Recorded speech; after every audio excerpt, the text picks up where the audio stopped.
What's up? I missed the Rocky 4. I missed the Rocky 4 reference here. Too many Mr. donations because we have multiple Misters. Mr. Drago donated $20 to the tournament fund, bringing us up to 670 for World Senior Team Championship. So I never know if it's like Mr. Coffee or Mr. Someone on Sound. So it turns out this one has got to be Mr. Someone on Sound. I mean, Mr. Slow. Mr. Someone on Sound is not a Mr. Mr. Slow or Mr. Coffee. This was Mr. Slow donating in the name of Mr.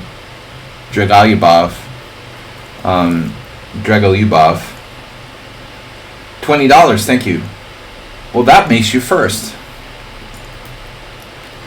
So, Dragolyubov Velimirovich is first against Tulovic.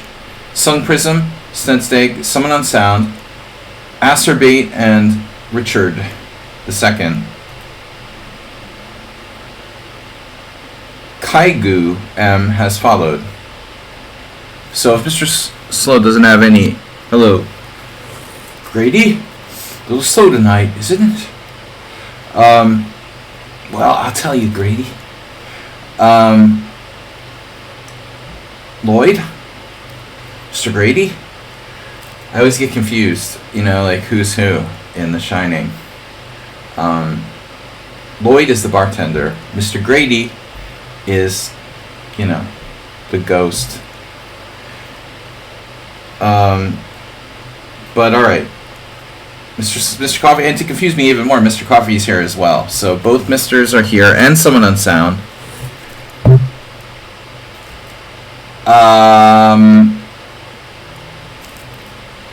If Mr. Slow, because there's not enough Misters, doesn't object, we'll do his game first. I'm assuming he's ready and raring to go and analyze the Velimirovich game against Milan Matulovic. Was a really recognized player. I've never really studied Matulovic's games, but he was a quite strong Yugoslav grandmaster. You could do as you want. Thank you, Lloyd. How's my credit here? Anyway, in this joint, Lloyd? Your credit's fine, Mr. Grady. Alright. So, I've got Velimirovich first, Sun Prism, Snedsteg, Summon on Sound. Mr. Snowhand just donated something else. Oh, 5 gift subs to community. Augusto, Shy B200, Jane Marie, Andrea, Chess Pepe, and Chess Dude Guy. Nice job, Mr. Slow. What would we do without him? I mean, I'm broker than ever, and Mr. Slow's keeping us afloat here. 5 gift subs.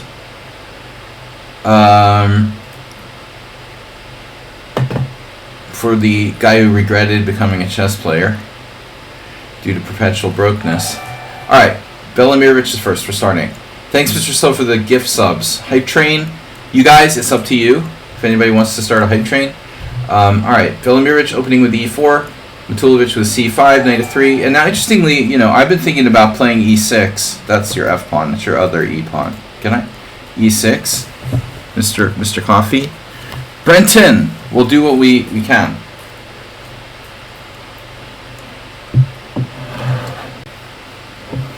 Whenever I drink Corona, it brings back memories of going to Vegas. And I miss the old hotel, what was it? Where they used to have chess tournaments in Vegas. The Riviera. Yeah, drinking Coronas and playing video poker at the Riviera. Those were the days. Anyway, e4, c5, knight f3, knight c6. So now d4, c takes d4, knight takes d4. Yeah, interesting. I hadn't thought about playing e6 via the knight c6 move order. Actually, I like e6 better on move 2 because Knight c6 on move 2 just invites the Rossalimo, Mr. Slow's favorite system. Alright, so now we got e6, and then white can play knight to b5, but I would argue that knight c3 is a more principled move because we're developing a new piece. Black plays queen c7, Mr. Coffee style. Mr. Coffee styles. And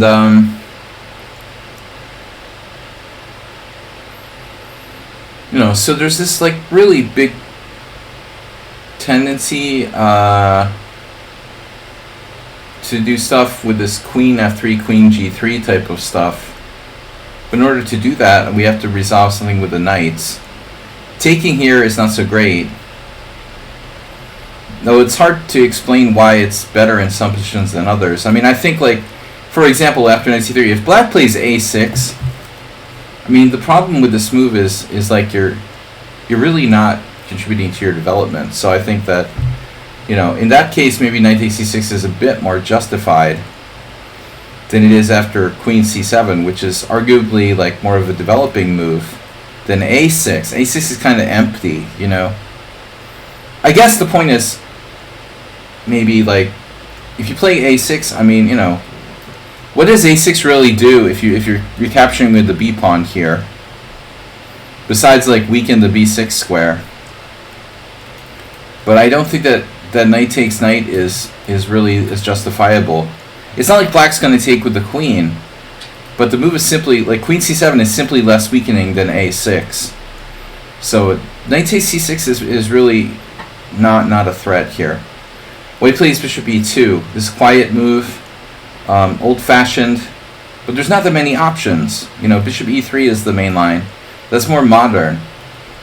So bishop e2, old school style. I've been analyzing. I've analyzed a lot of Geller's games, and he was Karpov's second, one of Karpov's seconds for a time. And I mean, you see a lot of this quiet kind of kingside type of development with bishop e2, castles kingside. But I mean, it's hard to castle queenside in these e6 lines. Although I guess it's theoretically possible if you play like Kasparov or whatever. Bishop e3 with the idea of queen d2 and castles queenside can be done. Maybe not as good against queen c7. Here a6, castles, and knight f6, and this is like a very standard position. And now white plays king h1. So king h1 is interesting, you know.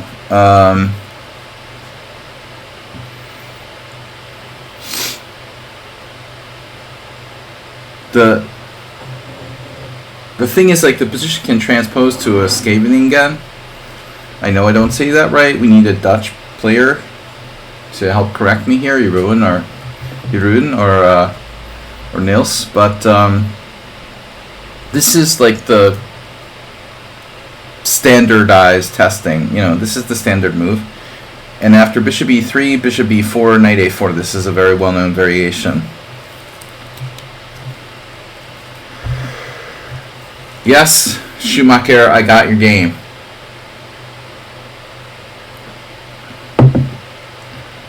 You guys, oh, unfortunately you can't see the list there. It's obscured by the... Yeah, it's obscured by my beautiful camera. Alright. So...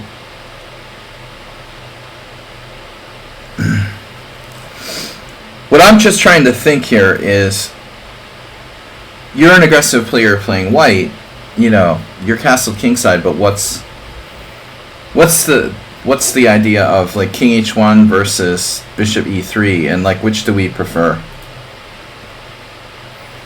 I mean, this is a dangerous diagonal.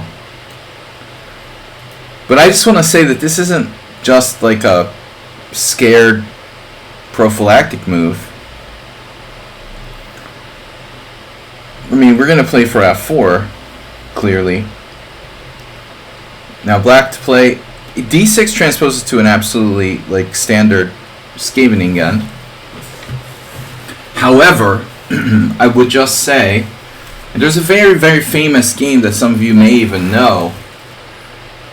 Lasker playing white had an open Sicilian quite similar to this, where he blasted through quickly with f4, f5. I think it even involved like bishop h5 at some point. His opponent lingered too long with his king in the center. Emmanuel Asker, that is. I mean, queen c7 is not the first move you play in this game again. If I was going to play d6, bishop e7, castles, then I would prefer to do that probably rather than queen c7. So black doesn't necessarily want to play queen c7, d6. We don't have to play d6 yet, but what else can we do? So I was going to suggest knight takes d4. So there's a Geller game that I did follow, like knight takes d4, queen takes d4, bishop c5, and then queen d3 or queen d2, queen d3. I think this is probably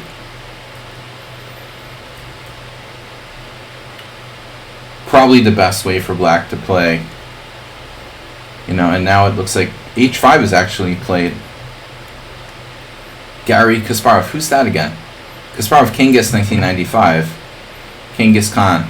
But I think I like knight takes d4 better than, okay, I mean, black played bishop b4. So are you seriously going to take my e-pawn? That's interesting. Oh no. I pronounced it like a Swede. That's better than like an American. I'm getting better then. Scheveningen. I just pretend I'm like the Muppet Swedish chef or whatever.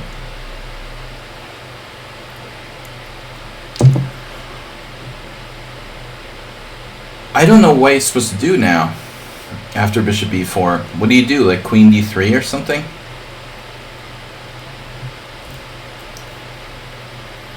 Oh, this is so weird. I don't know what white's supposed to do. So check this out. Check it out.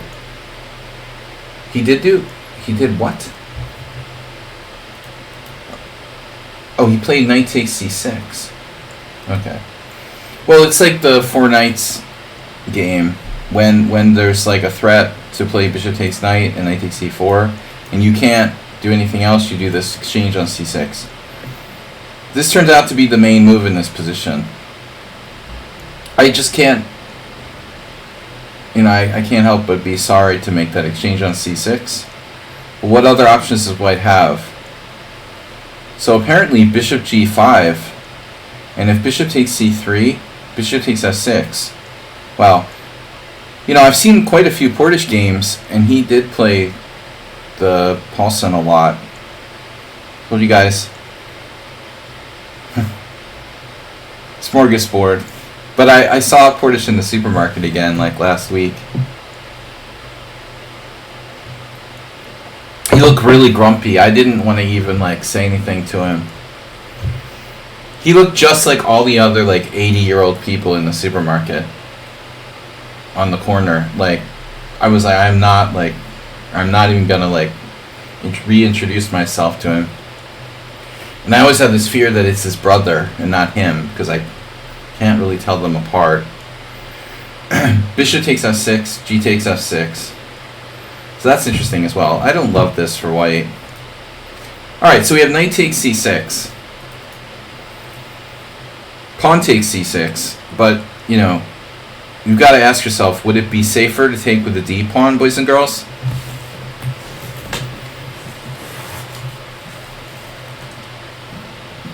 I mean, taking with the d pawn means that our bishop can try to come out this diagonal. So we play for e5. So f4, I assume e5.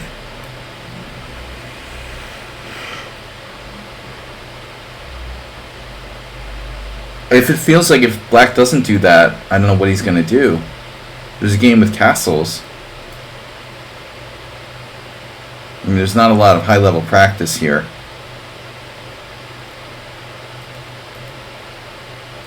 So, alright, b takes is much more common. You know, one of the problems with the bishop on b4 is what happens in the game. Like, that bishop is just hanging out there. Like, you don't really want to trade it off. So, Velimirovich hits it with queen d4. No, the other question is f4, obviously. Do you just want to win a pawn? I don't think that Matulovic, you know, wants to do this. Someone tried to take this pawn. Anna Maria Botsari. Who's sorry now? But, alright. Queen d4 was played in the game. Black plays bishop d6. So, 1973, Julio Kaplan. Now let me try to remember this. Does anybody know?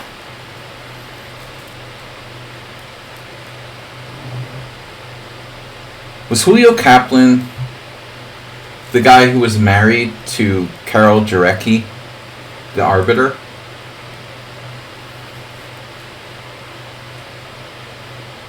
Would anybody here know this type of random chess fact? I thought it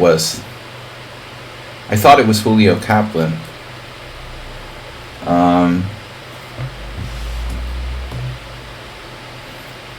He conquered the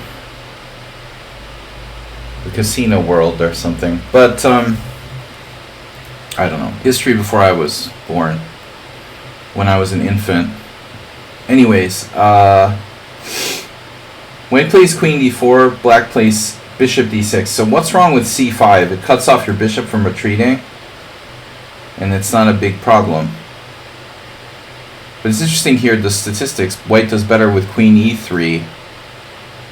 Not queen d3, but queen e3.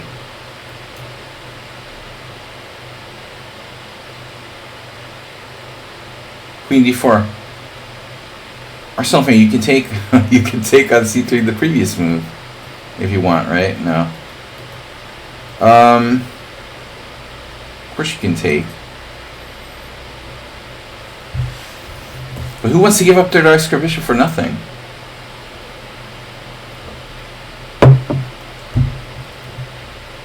Karpov played c5. Karpov played c5 and he won with black, but in 1973 he was pretty strong. So black plays bishop d6. This is I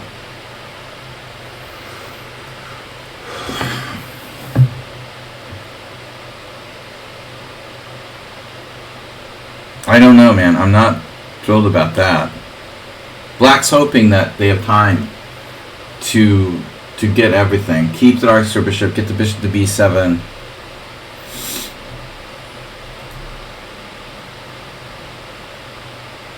So, you know, the h2 pawn is not a big deal. Who needs that anyway? No, that gets trapped. If you take on h2, your bishop's trapped with f4. Black has no time to take this. Lose a piece.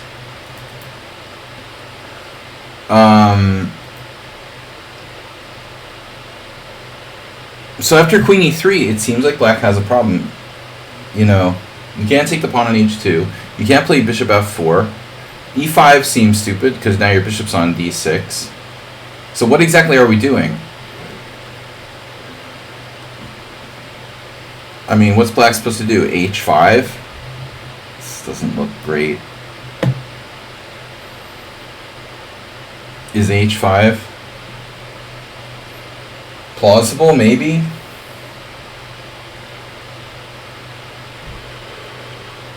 I just don't really have another suggestion for black.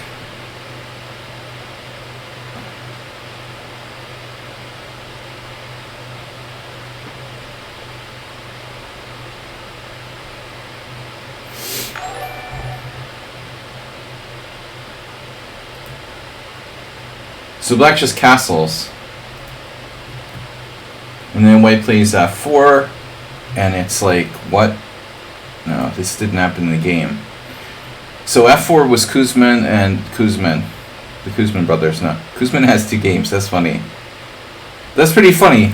He has a game from 1976 and another game in 1995. 20 years between them. But, yeah, we obviously all expected F4. And then we're all... And Matulovic certainly expected F4. And if Black doesn't play E5, he's getting run off the road. Road runner. But, Black scored a half point out of 2. Bishop E7 trying to break back. Break back. Chess mountain. With Bishop E7 and D5. Kuzmin's first G4 didn't work. Anyways, I would anticipate F4, but instead we have an interesting move, Rook D1, which was not repeated. Kuzmin obviously doesn't know about this.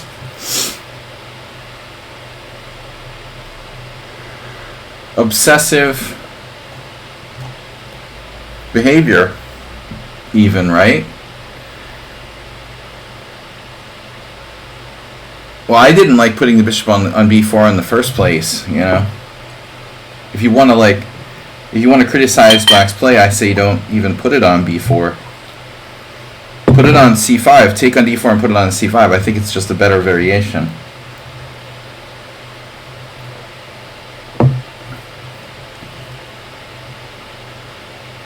Well, Rook d1 is interesting, though. We didn't expect that. So he's encouraging him to move his bishop again. You could play this. It's the Snake Benoni. Hey, Arsenal fan, if you missed bishop takes c3 the first time, you can do it again. After bishop e5, bishop takes c3. You got to admit that this is Black's superior bishop. You know, the other one isn't looking so good. Like, so bishop e5. Your second chance to trade it off if you insist. The white could play many moves. So this is kind of slow for Black, but I guess the question is, like, where's White's attack? You know, it's not like White. Look at White's position. It's not like he has this like momentous attack going on. And Black is, you know, potentially capable of playing d5. The rook on d1. I think, like, in the case of d5, the rook on d1 isn't going to really be doing a lot. The white will push to e5. And so this happens in the game, though. But, I mean, it seals the deal. But, I mean, obviously, the first question is what happens on knight d5? Knight takes d5, pawn takes d5. What did Black have here? And what did White have here? It seems kind of familiar to me. I mean, we are taking that, right? I would anticipate knight d5. Then we have to take. And he takes back with the pawn. And then we don't have c4. Knight e4, I guess. No, we can't. So you could, you know, I don't know what White was going to do. Maybe he would do like queen g3 or something. Let him take here. Velimirovich was very creative. For all I know, you know, he's going to do something crazy. It looks like something, yeah, you've had before. But the problem is that knight d5 attacks the queen, so you can't just ignore it, you know. You either take or you move your queen. This. No, it hangs the e5 pawn. You have to stay in touch with the e5 pawn. So if you allow this, what do? We take with the queen? Do we just take with the pawn? Screw the pawn structure? You know, I didn't anticipate knight e8. Knight e8 is pretty sad.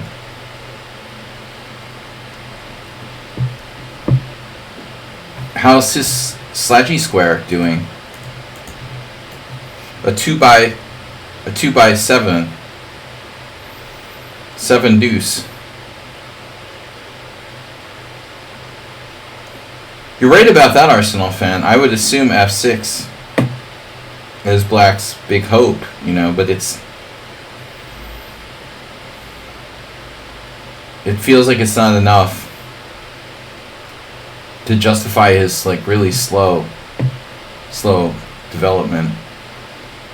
I agree. You know, he could do d6 as well, but the pawn structure is gone. But I don't know. I mean, I expected knight d5, so takes. I mean, maybe we saw another game where Velimirovich got a strong attack on the king side. But it would be nice if that like bishop was on d4 or something. I'm not certain that this is what he intended. There's also queen e4.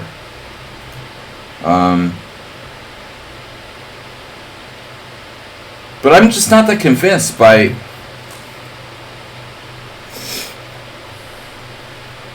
Obviously white is better here, but how much better?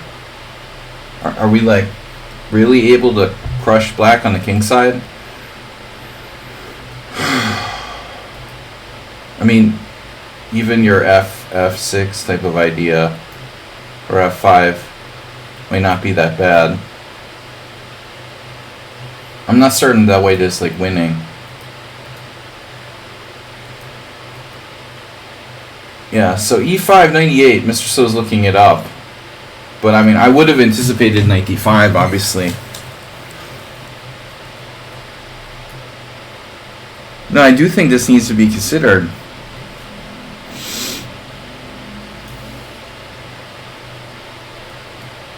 Now, even the double pawns aren't that bad,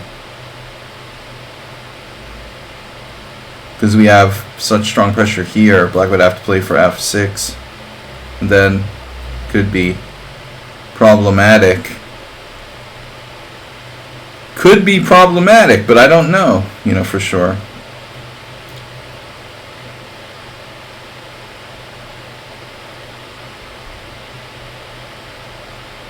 Oh, this variation. Oh, that variation. Pawn takes pawn. Queen takes queen. Pawn takes e7. That variation.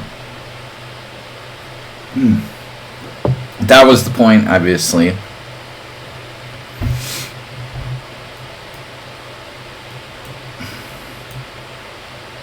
Still not that clear.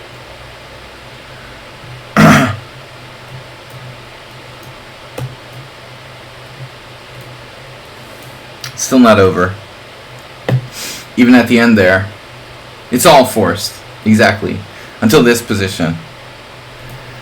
100% forced. He wanted what? Huh? Yeah, dude. That's what I'm saying. I mean, yeah, I'm not surprised. Knight d5, queen g3, allowing this exchange, take of the pawn. Okay, so you presumably threatened this. You're saying king h8, but my variation literally is f6.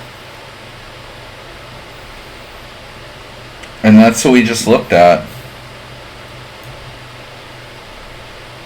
Oh, do I have a better version? Like takes. Maybe this is the secret move. Takes. Queen takes, pawn takes. Aha. That's the secret move. Alright. A little difference in the position makes a big difference in the evaluation, huh? So that refutes it. You don't have g6. Oh, I didn't say g6, did I? No, anyway, that would lose the exchange. No, it was this. Sorry. Sorry. It was rook f7. We said rook f7, of course. Rook f7. But wait a second. Queen g3, f6 takes, queen takes doesn't work, right? So bishop h6, rook f7, and this variation, let's see. Yeah, it's interesting. It's really going down that line.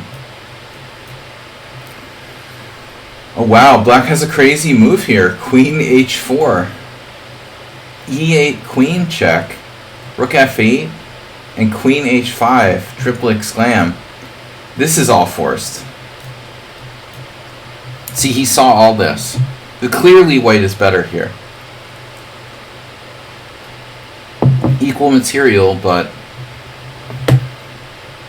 no, I mean, I think this is an interesting line. Like, really, it's a serious question as to whether black should play king h8 or not. My first guess would have been the f6. Okay, so he decided on the passive knight e8. I think Arsenal is right about playing for f6. White plays Nimzovician style with knight a4, and then black plays f6. So white isn't like attacking like a maniac. It's a Nimzovician type of blockade strategy. And then f4. And you were saying? And this doesn't change anything. We do get an open f-file, but good luck to the rest of your pieces. Look at this. The dude doesn't even recapture. Oh. I mean, this looks good enough. I guess this is the point, though. It's another tactic. Everything's like... It's like the Wizard of Oz, where everything happened behind the scenes. So it all hinges on, like, rook f5, probably. Tulovic is counting on rook f5 to hit the e5 pawn. And he doesn't get time. Because there's this in-between move, knight b6. Which, presumably, Matulovic either missed or maybe, like, underestimated. Because we're going to take the rook with a hit on the queen on c7. Always the intermediate move. And the important thing is to take the undeveloped bishop with the crushing knight takes c8. Counterintuitive.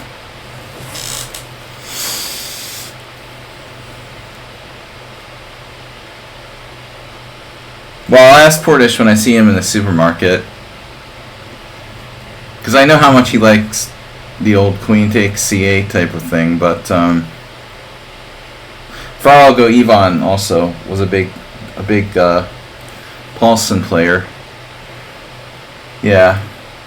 I mean, it's kind of sad that black sells this bishop on c8 and he's still not okay. You know, he literally got white to trade a knight for that crappy bishop on c8 and white's still better. It's pretty sad, really. That should be like a huge achievement for black. To sell that bishop on c8 for anything, you know. And he's still worse, because look at this knight, the sick knight on e8. I still vote for the other variation with knight d5. Now after knight c7, getting back to here, so c4 is obviously tempting. 9 out of 10 moms would have played c4 now.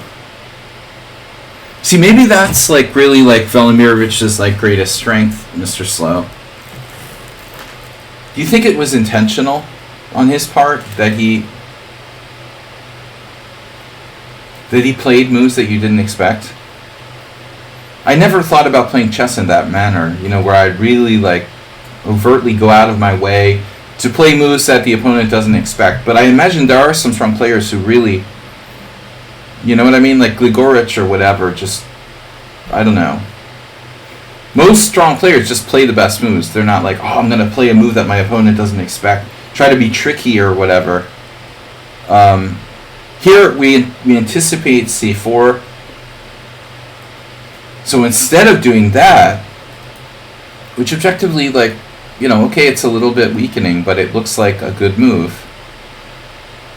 It can't be a bad move. He intended to make every game a fight. But this move, queen g3, and we're back to the kingside attack. And we're back to, you know, rook f7, bishop h5 type of stuff. And he says, like, I don't care if your knight can go to d5. Asterbate, can you bring the knight to b4 maybe? Now he played c4, so it didn't really matter. I think ultimately we would end up in the same situation. Black plays a5. This is a bad sign right here.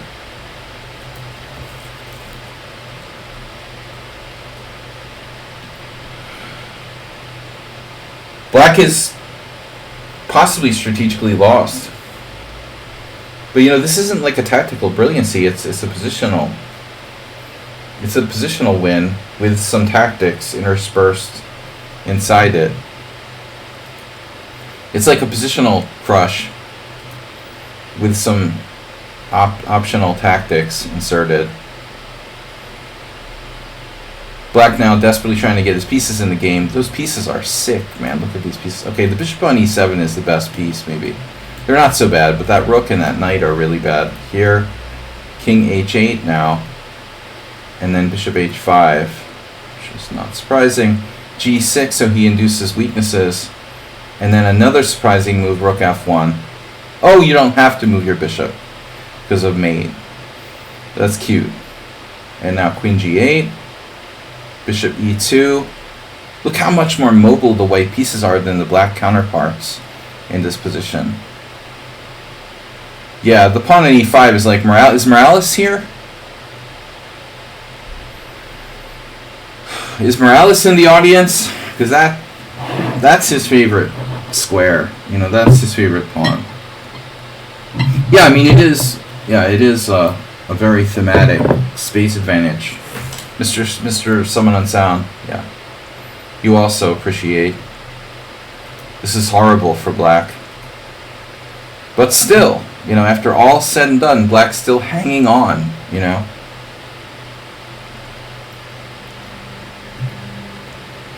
Try to beat Quang Liem from this position or something, you know. It's one of these players who's like really doggedly defending. I couldn't beat him. Rook takes f7, take the file, and now all the pieces are good. 4 pieces against, you know, those guys. Nice rook, nice knight. There's no direct way to break through. Yeah, this is a fine game by white.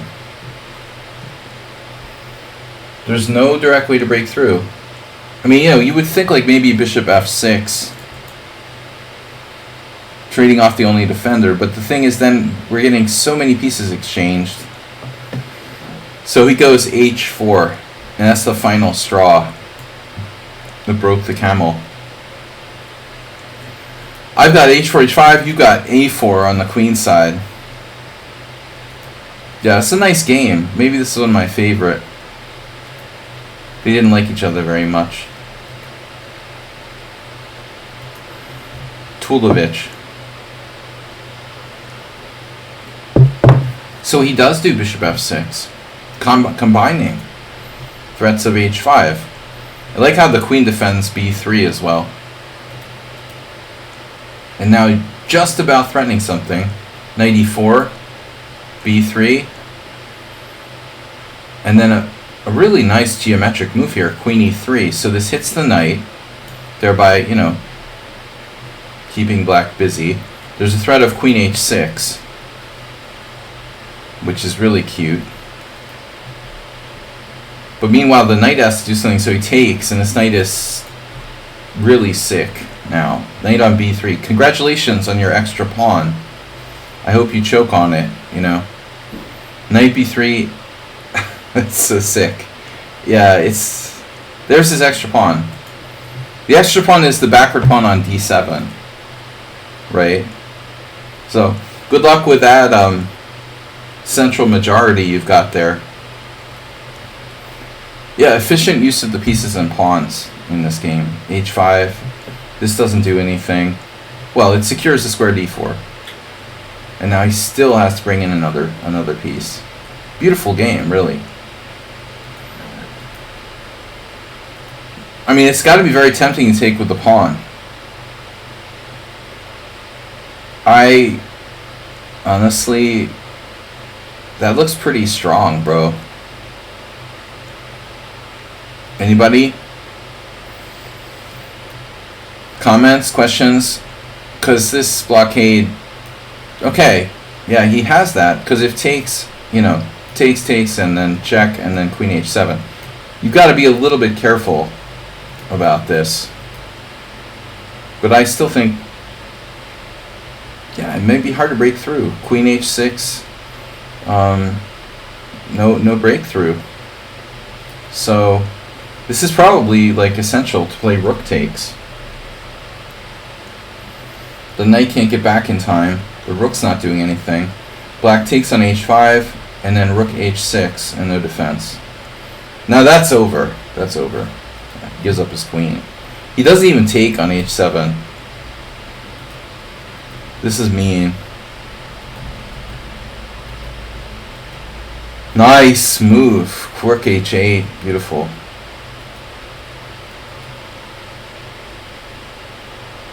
The what happened? Queen takes h5 check. So you can trade queens and take the rook on b8 and be up a rook. Bishop g6 would have led to a faster checkmate. Queen h5 check. King e7. Now black's rook's hanging. Matulovic called for the arbiter to resume play. I mean to adjourn play. So he adjourned the game and he didn't appear to continue the game.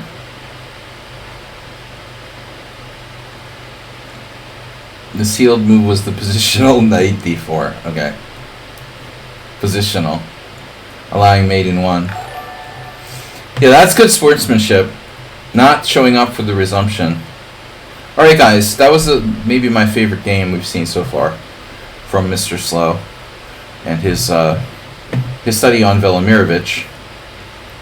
That was a real like positional masterpiece. Crushing the well-known Matulovic. Alright, so I've got games from Sun Prism, Snedsteg, all the S's. Summon on Sound, Acerbate, Richard II. Actually, I don't know which Richard was first. Was it Juicebox? Too many Richards to remember here.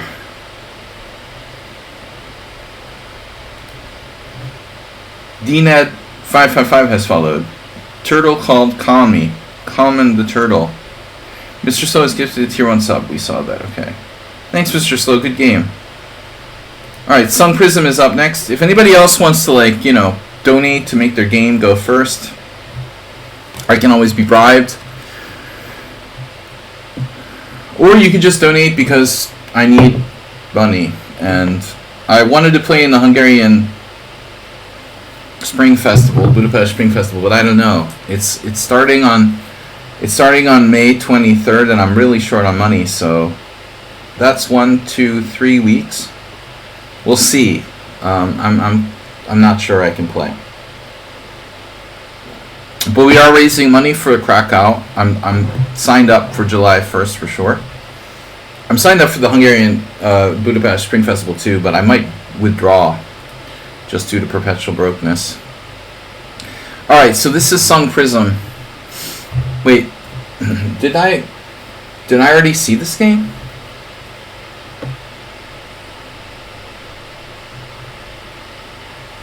No, this is new. No, this is old, isn't it?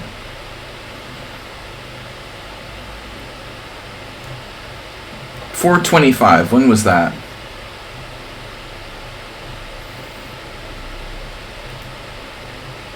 It was exactly a week ago? This game was played a week ago? Okay, I guess I don't remember this.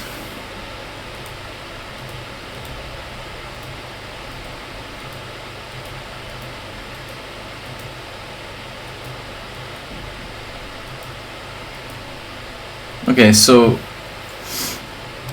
you have a chess match tonight? Oh, okay. Yeah, take care, Arsenal. See you later. So this is Royal Pez, Chigorin variation, Queen C7, main line. Well, I mean, Queen C7 is not the greatest square on earth. But there are a couple of ideas. It secures the E5 pawn, and there's sometimes some play for black along the C file. It supports like C4. You know, it's funny, like in some cases the queen on D8, I was looking at a game with somebody today where the queen was actually better on D8. Queen has more... I guess you have to say the queen is better centralized at D8 than it is on c7. And in some cases, its defensive capability here can actually be beneficial. So I don't know what the best move is for black. I mean, this is like the main line traditionally. But I suppose that other moves like knight d7... Funny, this is called the curious defense. But I know for a fact the curious played queen c7 as well. So queen c7, knight on bd2, and now you played rook e8. And rook e8 may be the recommended move. I feel like I'm having like deja vu.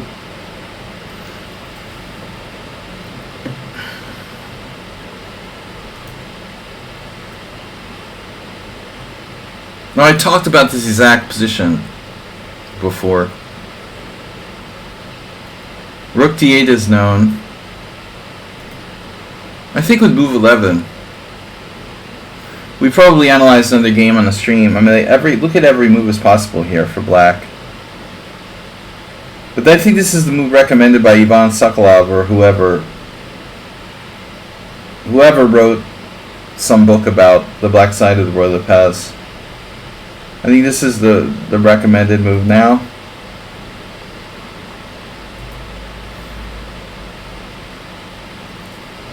You know, so I would, I mean, I don't know, like this is always possible. Samuel L. Shankland, but Samuel L. Jackson. So how am I supposed to know what to play? I know, I mean, no, it's like nobody knows what to play. I mean, the thing about this move is that this bishop has range in both directions. If you put the bishop on b7, it gets shut down.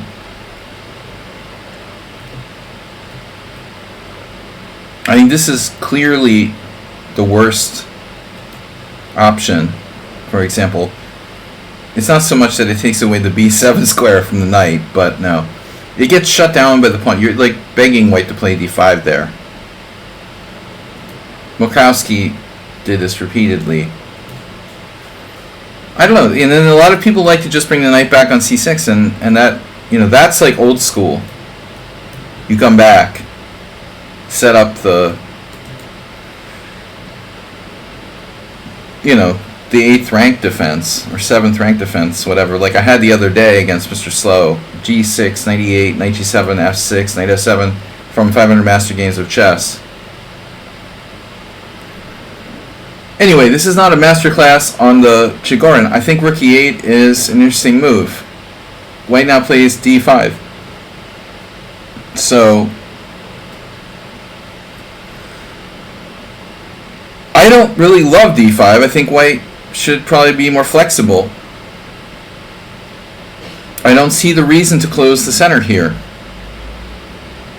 I think in general, keeping the tension is usually preferable if you have more space.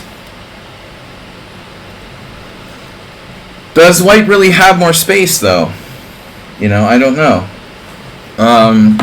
It's kind of hard to say who has more space. If he has d5, if he plays d5, he has more space. If he doesn't play d5, I'm not sure white has more space. But anyway. Alright, so he closes the center. Played c4. And I think, you know, the point of c4 is that you can play knight back to b7 and be able to get your knight to c5 maybe.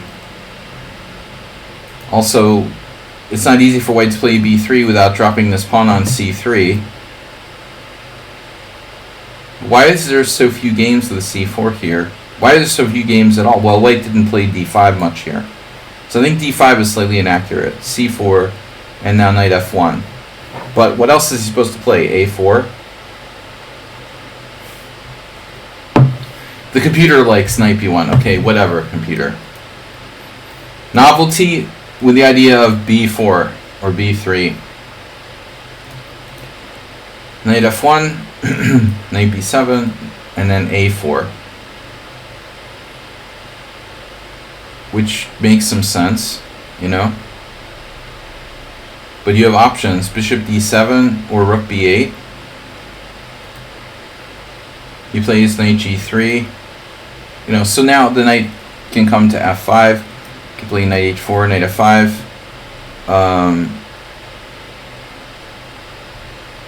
But you can always play g6. Computer says what? You play knight c5 here. I would, you know, want to investigate not allowing knight f5. It may not be necessary, I guess. You don't need to play it. I'm just saying, if you do like a random move, can you go here? And if you take, you know, recapture, is this pawn really hanging? No, it's not hanging. I mean, knight f5 is possible that it could come in, but I'm not that worried about it. Okay, knight c5, and then he plays a very surprising move now, bishop e3.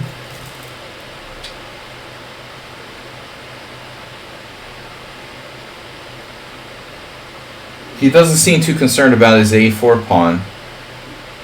I guess this is a fast game. Mr. Slow did a similar move against me. You know, I feel like this is oftentimes like just development for the sake of development, but I mean, what does it do? The guy isn't even threatening anything. As an old Russian master told me long ago, bro, the bishop is developed from its original square. It doesn't need to move anywhere. You know, you don't have to put it on e3 for it to be developed. And I don't think that white is threatening bishop takes c5, honestly. So you kind of have to ask yourself the question, like, what does this do? You know, like, what does it do? Are you threatening bishop takes c5? No. Then what's the point of bishop e3? Like, it's just to develop for the sake of developing. That's not a plan, you know. No, I would play pawn takes pawn. I don't know what else to do. I would play pawn takes pawn. He probably didn't like losing the a file after rook takes a8, rook takes a8. You know, this. Now you might have a reason to play bishop e3. But, you know, that's why he shouldn't have played a4 in the first place, probably. He's playing without a plan on the white side of the Roy Lopez. Okay, so bishop e3, you played bishop f8.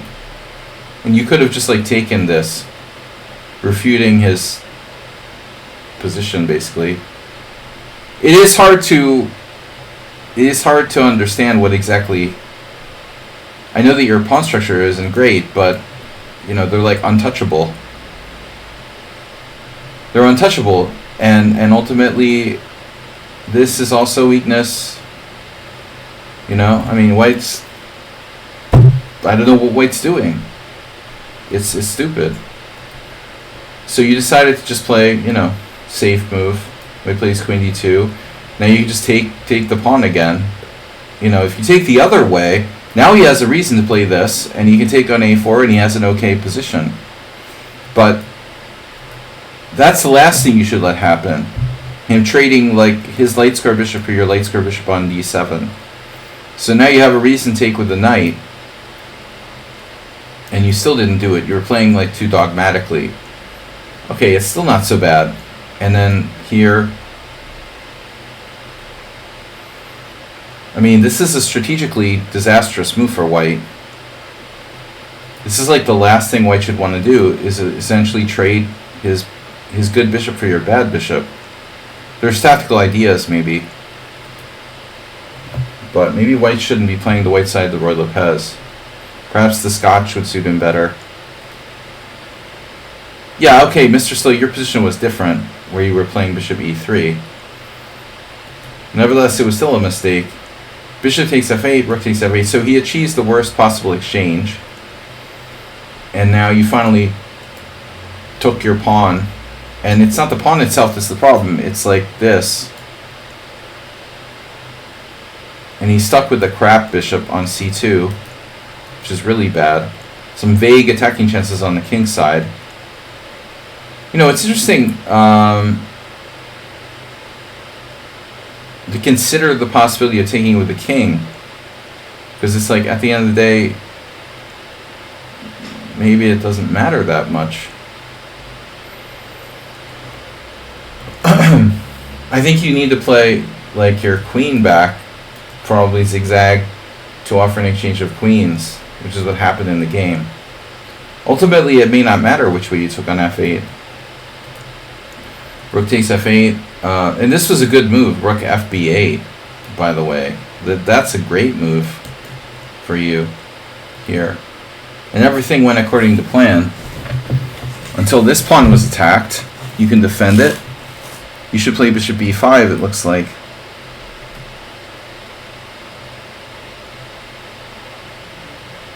I'm not just like quoting the engine. I would 100% play bishop b5. It's not this c4 pawn is the problem, but he's getting access to other things. You know, of course you're going to interfere with your own counterplay here, but that's alright, we can wait. First order of business is to probably trade off his queen or stop this crap on the king side. Just hold him there. He'll try f4, something crazy. I feel it coming. But no. Knight f1. Anyway, it's a fast time control, like a blitz game. Oh, this didn't happen, okay. So you didn't defend the pawn. Dropping this c4 might be an issue. You see, he also has access to a5 and c6. So a lot of shit hits the fan when that pawn goes on c4 for black. It's like a Benoni. It's not just you're losing back your extra pawn. You're losing back your extra pawn, and he has access to attack d6 to get in here on a5 and c6 like a knight or... So, that's the point. Suddenly we have to contend with this. I expected you to play knight e8.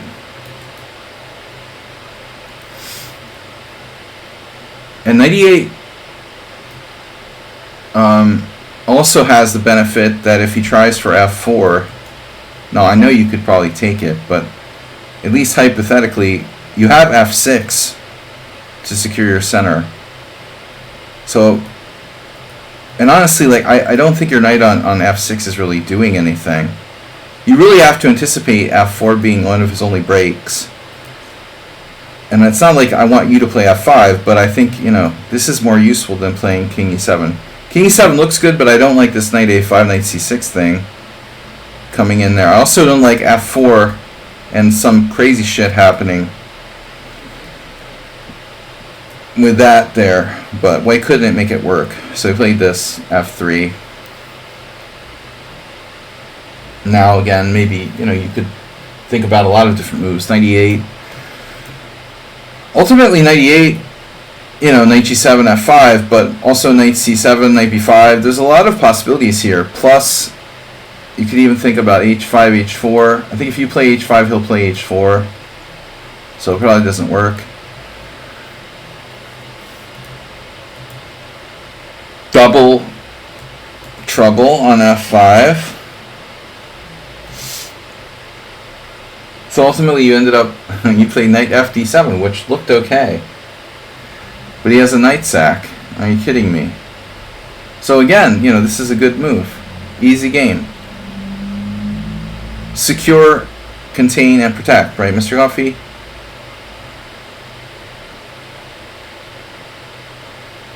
You're just clearly better. I mean, you're up the pawn, but it's okay. You're not up a pawn, but you might as well be. This pressure here is really strong. Yeah, I mean, the guy missed knight f5 check or something. No, this doesn't work.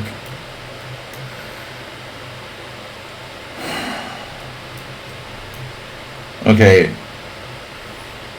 maybe it's too much. I thought maybe he could sack a piece there, but it's still not enough. Oh, he missed c4, winning a piece. Ugh. All right, blitz game. Yeah. That's your good bishop. Just telling you. Oh, I know you didn't know it was good bishop because your pawns are on a4 and a6, but well, it used to be your good bishop. It's still a pretty good bishop. Don't worry about the pawns on a4 and a6. It's just a blitz game. Yeah, this square, that was destined to be a problem. King's Indian Benoni.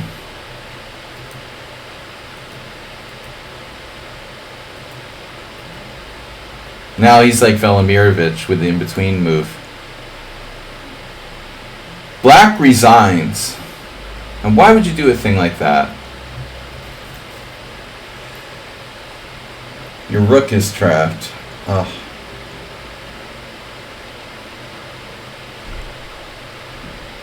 Yeah. I mean, the only way to continue the game now is king c7, knight a8, check, king b7, rook a2, and king takes a8. When things look pretty grim.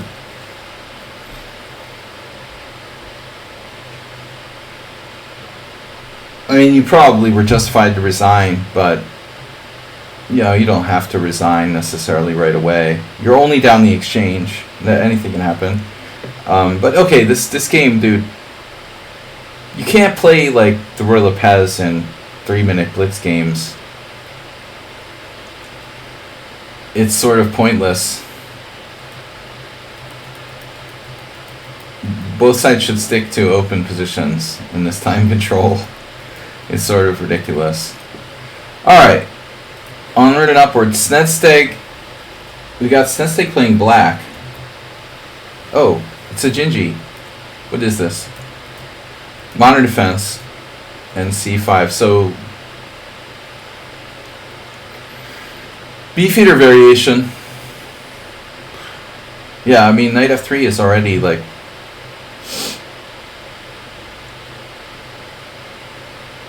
I mean, I don't know. I don't really understand why people play this move order with knight c3.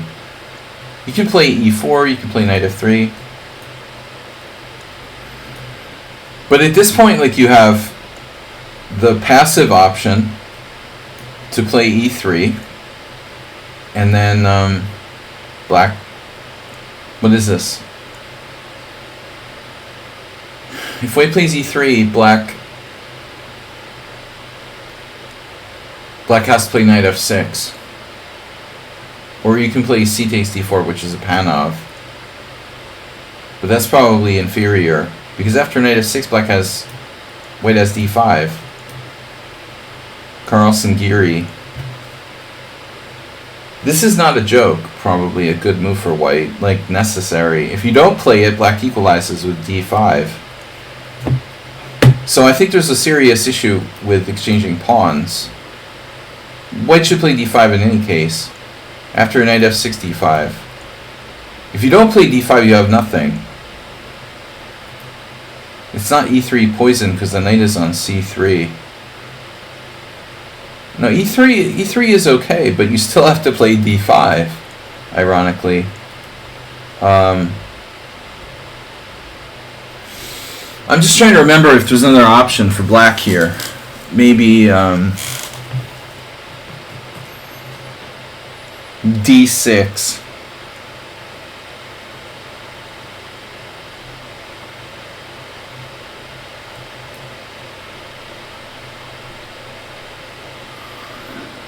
If I play d6 and you play knight f3,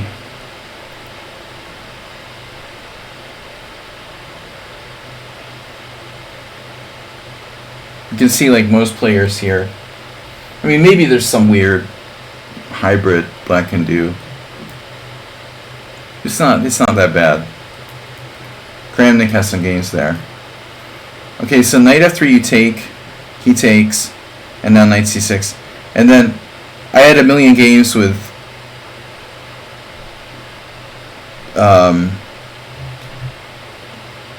the guy from ICC,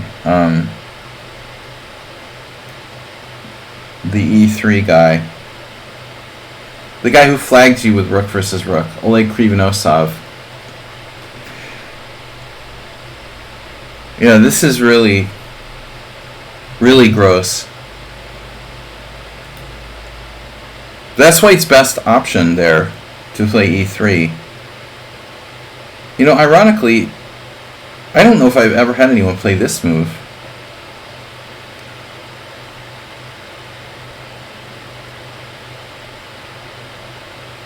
Artem Smirnov versus Jeffrey Zhang. Knight b3, bro. Yeah, good idea. So knight c2 is a reverse Rubinstein variation. Takes, takes. And white better know what the hell they're doing, or they'll be worse pretty quickly.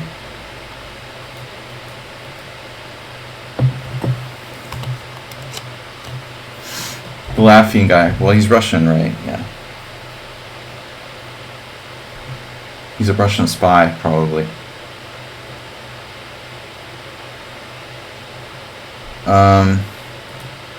Yeah, scumbag. Knight takes c6. B takes c. Yeah, this is bad. No, he has to play e3.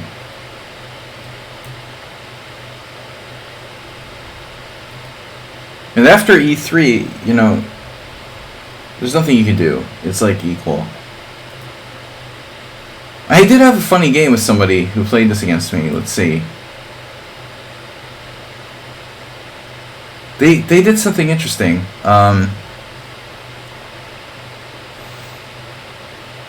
So here you see there's some games with knight h6. But what one kid did against me was they played like g3. I was wondering about this, seriously.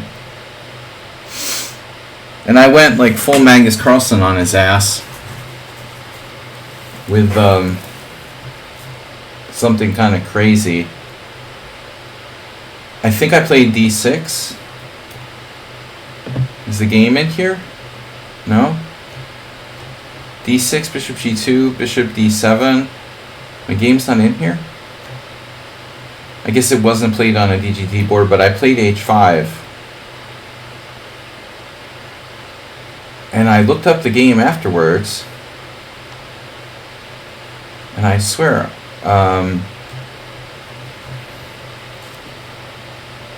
I swore there was a Carlsen game. But maybe it was queen c8. Let's see. No. Yeah, okay. Alright, so after the game I played, I was like, I don't know if what I did there was really right. You know, I was like, oh, you know, this felt a little bit coffee house. And so after the game I checked it, and it was Magnus, had this game against Van Whaley from 2006. But I mean, white's committed to castling kingside. It kind of makes sense, actually. You know, and I went with h5 and I crushed this guy pretty easily. If white's going to be committed, you know. But anyways. This is a horrific move and you should be banned from chess for playing it. Knight takes c6. Should be like insta-ban. Guys, what do you guys think? Do you think Arsenal would recommend bishop takes c3 check? Look, bishop takes c3 check is playable, you know, but you need to get a permission slip from your doctor, you know, that your heart is in good condition or whatever to do this. It's tempting, but I got to admit that it's probably not necessary. This is also stupid.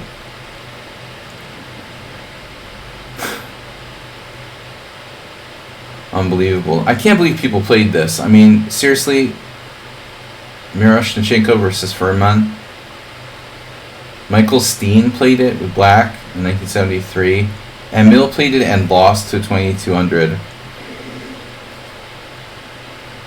But maybe the most sickening thing is like Yoav Milikow played it with black and won with black against 20. How do you win with black playing this move? D takes c6. You don't deserve to win with black playing d takes c6. That's insane. How the heck could black possibly win this position after queen takes d8 check? King takes d8, bishop d2. The guy didn't play bishop d2.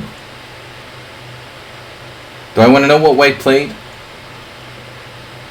In that game, Ori Kochavi lost with white. Well, the surest way to lose with white is to not play bishop d2. So let me guess, like e4 or something? Nope. Bishop f4. Yeah. This wouldn't be that bad to play bishop takes c3 check.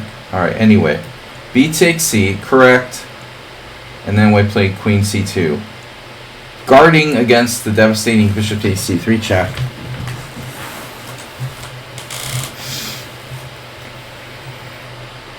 White needs to have his chess license taken away, though, playing like this. Oh no. Comes the Cowboys and Indians again. It's not PC anymore, Uber driver, to be a cowboy. Unless you live in Wyoming or wherever you're moving to. With the in-laws. White played like a complete coward with knight f3 and knight to c6, and now you're asking him to play h4? Because that makes sense with the other like horrible moves he played. I was wondering, actually, in fact, if white could consider putting the queen on a different square, like d2, you know? If I could play d2, b3, this is what Oleg Krivonosov used to do. He wouldn't trade on c6, but he liked to set up this, you know, the anti-fianchetto, and kill the game, basically. Now you can try to do the same thing with the queen on c2, but queen on c2 is also apt to getting hit by bishop f5. It's harder to attack it on d2. So if I go knight f6, you go b3. If I play routinely, white has a solid position and it's very equal. So our hero faces queen c2. And now black won not every game. Alright, 3.5 out of 4. Because, like, what good player would play like this with white? You've got to ask yourself that question. In the database, 2230, 2307, 2230, and 2230. Can I get these 2230s, like, to play matches with them or something? They're not 2230 anymore. All these guys who were 2230 in, like, 2001 are basically 1900 now. Queen d2 admits that white is already ugly looking. Well, queen c2 is bad too. The whole thing is bad. So you went with the quick d5.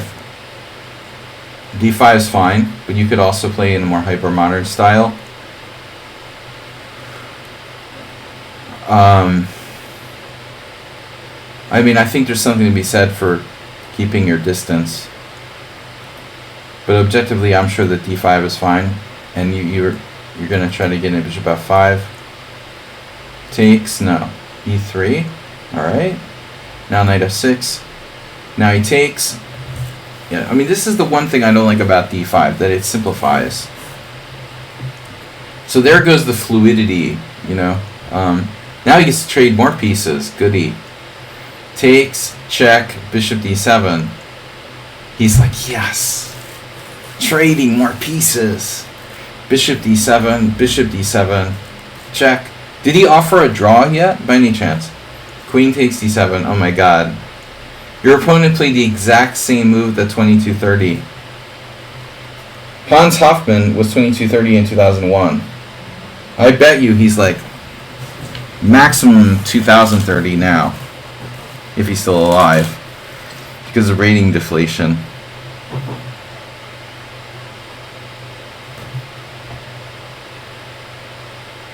But white has really good chances to draw, I think, because of the amount of simplification. This is going a bit far.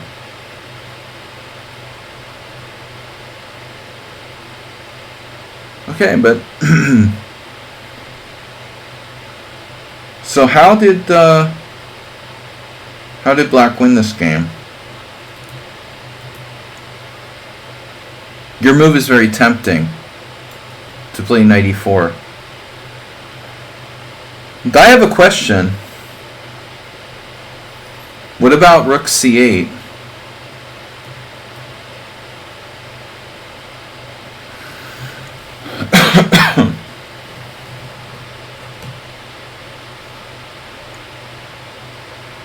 What does white do? If you go grab this open file, there's maybe king e2, maybe maybe bishop d2, if knight e4.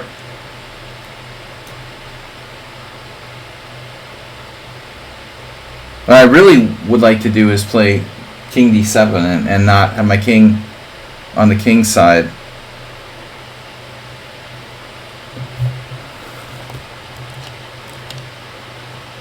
Uber driver, you're a very weird dude. You know that, right? You have strange fixations. He has fixations. Too many fixations. The a7 pawn bothers me, he says. Nothing's attacking it. You're fixated.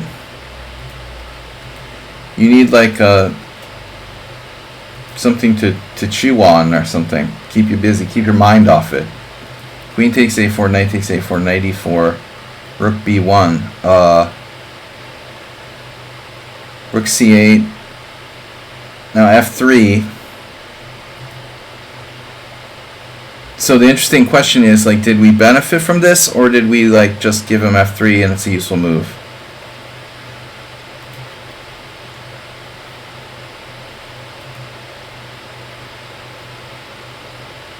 I wonder how many draw offers white has made so far. This allows rook c2 though. I have a bad feeling about that. Rook c2, bishop b2, f6, double exclam. Wow, he played rook c2. You played rook c2 and the guy castled now. But somebody needs to explain this to me. What's going on after bishop e2? You're just castling?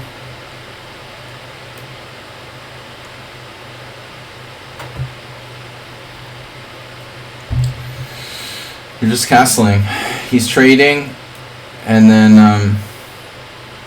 the a7 pawn is under a lot of pressure, Uber driver. Look out. It's on an open file. It's overextended. He's always testing me, you know.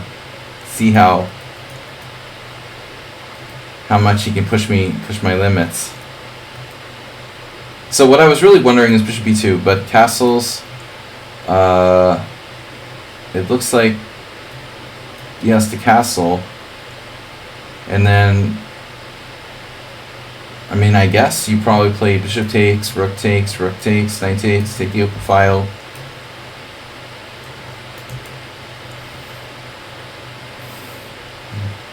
But he's like close. He's really close to holding on to the draw he was playing for from move 1.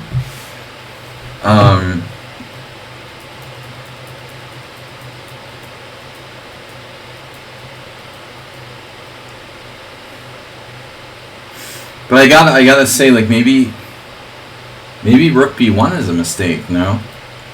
Does white really have time for rook b1 in this position? Do we really have time for that? It's already bad. But, I mean, it's got to be something better. f3 immediately? Yeah. So, see, it's the second best move. f3 immediately was better. Just a little bit better. He really didn't need rook b1. So, I got to ask the obvious question. That's what I get paid for. Why not rook takes a2?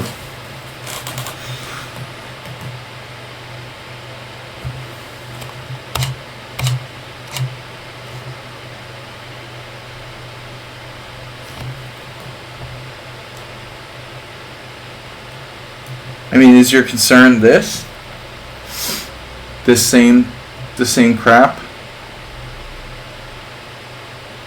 The usual suspects.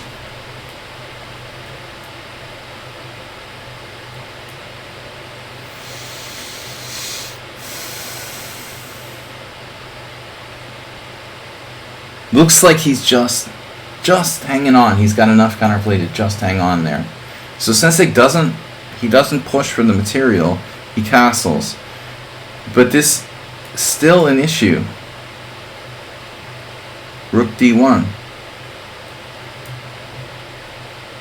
There's just no easy way to answer that. If you take on a2, he takes on d5. He has some counterplay. Okay, maybe you can live with that. I don't know. Rook c8. Rook takes d5. Rook takes bishop. So, rook c8. Keep the pressure on. So you castle, he plays bishop b2, and I say we double up. And if rook c1, rook c1, bishop takes b2. This is a concern. And then Sensei has surprise. Surprise! Oh no.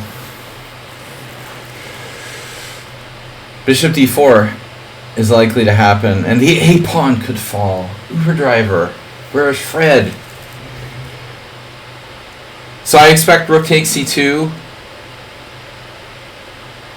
Bishop takes c3 check, rook f2, rook c2. Rook takes c2, bishop d4, and if knight b5, our a pawn is attacked. Bishop c5, rook takes c5, knight takes c5, bishop takes c3 check.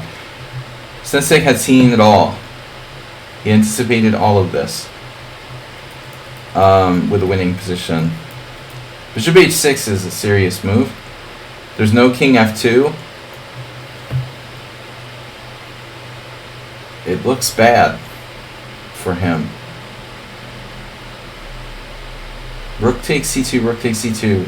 He should have played rook d1. This is his fatal mistake. See, he can't think actively. Instead of defending, he needs to think about counterattack. If only you play rook d1 instead, you take the pawn, you take the pawn. If you play e6, I play e4. It looks like he's hanging on. I mean, here, maybe you have d4. Maybe you can go for it, you know. Sack a piece. Pawn takes pawn. Go for it. Pawn takes pawn, pawn takes pawn, pawn takes pawn. Bishop e5. 3 pawns, 4 pawns for the rook. No. But you could play d4. This is getting interesting. Damn, the dude has bishop a3 at some point. I just realized. Oh my god. How long has that been in the position? So the minute that you play e6, I mean, this is also in the position. The bishop a3 is coming up. Another reason to take on a2, probably. But this is passive play by white. Always defend actively. Uber driver, what's the best way to defend the pawn? Knight c4 is a fancy move. Best way to defend the pawn, according to Fred, don't defend it.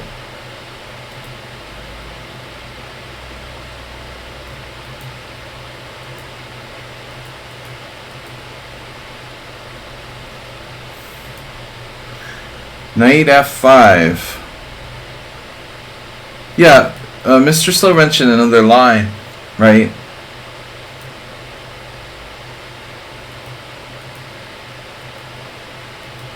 This. Not here, sorry. Double exchange. Sorry, an exchange and then bishop d4. Mr. Slow was mentioning this idea. Maybe he meant it. That was in a different position, I guess. Alright. Black is just better, and then f4. f4 is white square. White square heaven. You play knight h4. It's like going to the Wicked Witch's house, you know. and she puts you in the oven instead of the frying pan. Well, so that's it. 2 pieces of rook. Yeah, easy game. Okay, nice game, Sensei. Weaker player, very easy game. Playing for a draw with white. Alright, now we have somewhat unsound. I'm going to be right back, guys. I got to prepare myself mentally for the somewhat unsound game. It's always tough. I'll be right back in 1 minute. BRB.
Yo, Sensei, I see you mentioned that was an OTB game.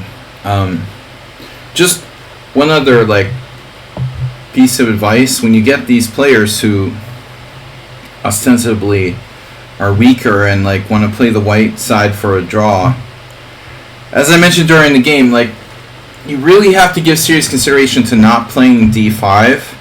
Although it may be black's best move, I found that if you keep more tension in the structure with d6, you might keep the game more complex. When you play d5, you go into that kind of ending you had. I mean, I feel like you don't leave yourself a lot of room to make mistakes. So, alright. You want to give them the maximum rope to hang themselves. You're going to an endgame against a weaker player and you're better, but if you make one mistake in endgame, you're probably going to draw. So it doesn't give them that much room. They can't blunder their queen when the queens are exchanged. It depends on the player too. So anyway, oh god, I just realized.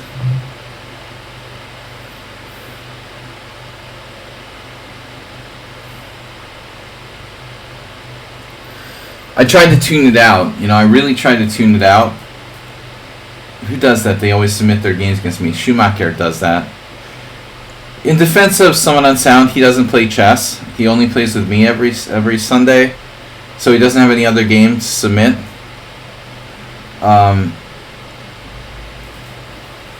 Yeah, well, I'm done. Even trying to play like the white side of the accelerated dragon with this.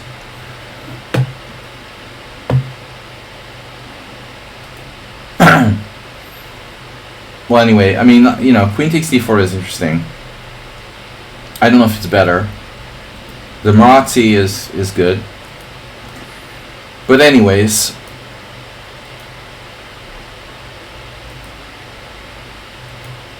here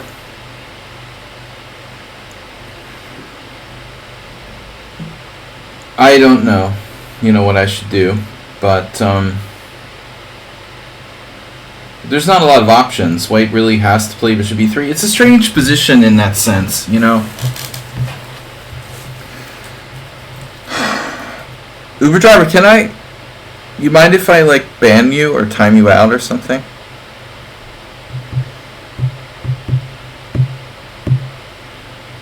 No, not knight takes c6. So it's a funny thing though that white has like literally one good move in this position. You'd think you're white, there would be multiple options, and it's like literally white has only one good move. Castles allows black to equalize immediately with the fork trick, so this is our only move. And now he insists on playing this a5, which I've played before a couple of times, not much. And well, I mean, again, my problem is that I don't know the theory well enough because I never really was serious about playing this with white. If I had to play tomorrow a tournament game on the white side of the accelerated dragon, I would play the Marazzi.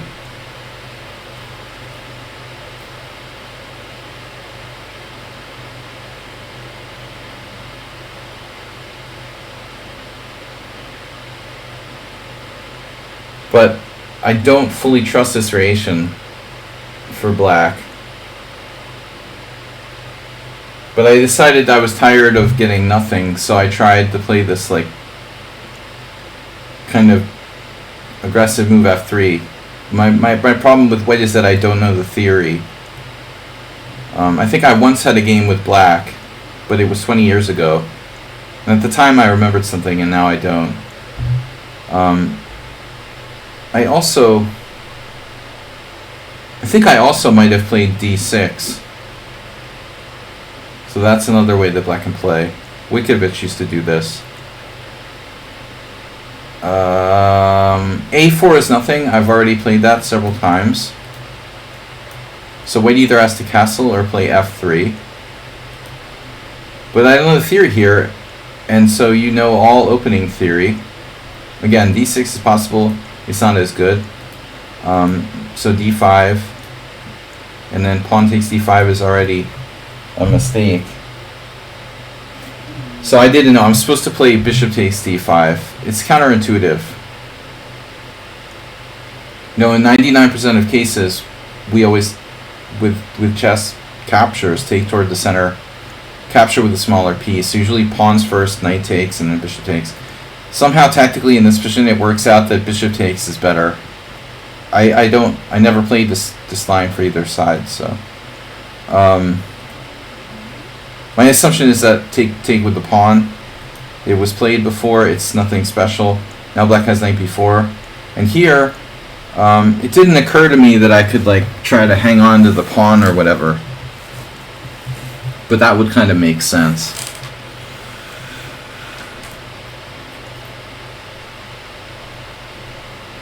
So the only ways to try to hang on to the pawn would be either knight b5 or knight e2. Knight e2 feels kind of passive, but it could come back to f4 like a Pana Bafinic. Black has to watch this a4. There's tactics here based on loose pieces and d5. You know, so you decoy me away from the d5.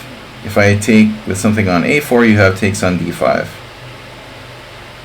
You know, first glance you're thinking, okay, I have some crazy like queen a5, but I'm not sure that that works because I can just go like c3 or something. I mean, maybe even that's possible, but so this appears to be some sort of like pawn sack. Knight takes d5, bishop f2. No, I have no idea. No, and it's not surprising. Like, if you look at the database, there's literally no games. Like, there's literally no games except for Leonid Kritz versus Perelstein, 2007. I mean, so, you know, this guy who just is still obsessed with this, the least creative player in the world, playing black.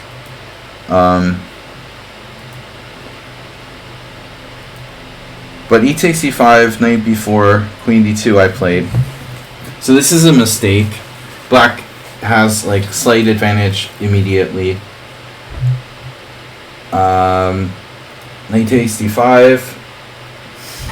I didn't think it would be that bad, but there's threats of a4 and my king is still in the center, and I can't afford to give him my dark square bishop. So castling queenside is too dangerous because of a4, a3. For white, this bishop cannot be given up, so I have to play bishop h6.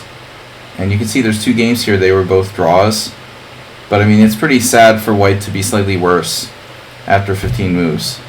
Bishop h6, queen h6, and now black played e5, no, a4. Okay, so e5 is also possible. This is probably best.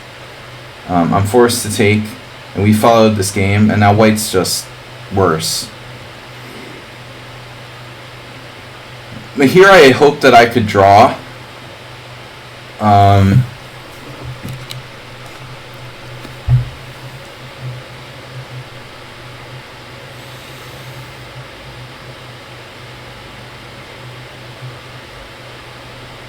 But the problem is my knight doesn't have a stable outpost, you know, so the bishop is clearly a superior piece. So I played the exact same game as this guy in 1995, queen e3, and the problem is e5. And e5 got a dubious from the computer. I was surprised. It looks like a strong move. Now, it's hard to imagine that knight e2 isn't the best.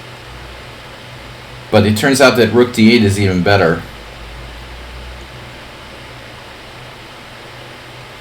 I don't really understand. Maybe there's something here tactically. You can force my knight back in a different way. I don't really fully understand why. I'm not going to castle queenside and drop my a pawn. You know, so I guess e5 maybe weakens black's structure a little bit. You know, we're hoping for this.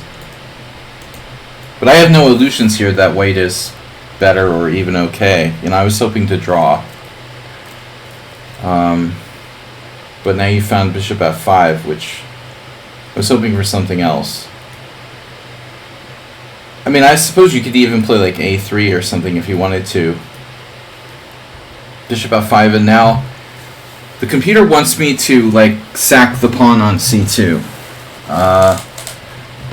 I considered it, you know, for a moment. But frankly, I just didn't see how in the world I can be okay.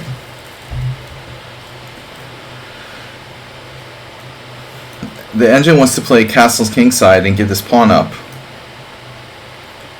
But in my mind, I was just like losing.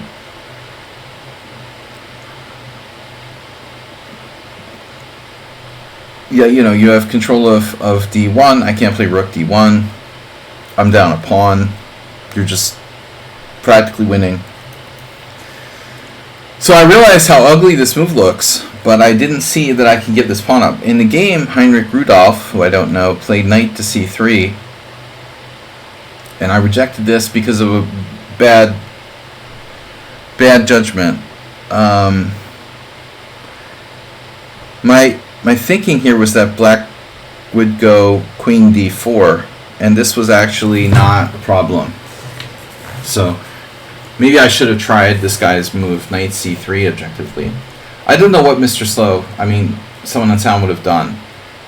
In the game, this guy played queen c4, and that's not really a problem because I can play king f2. I think my king is fairly safe here.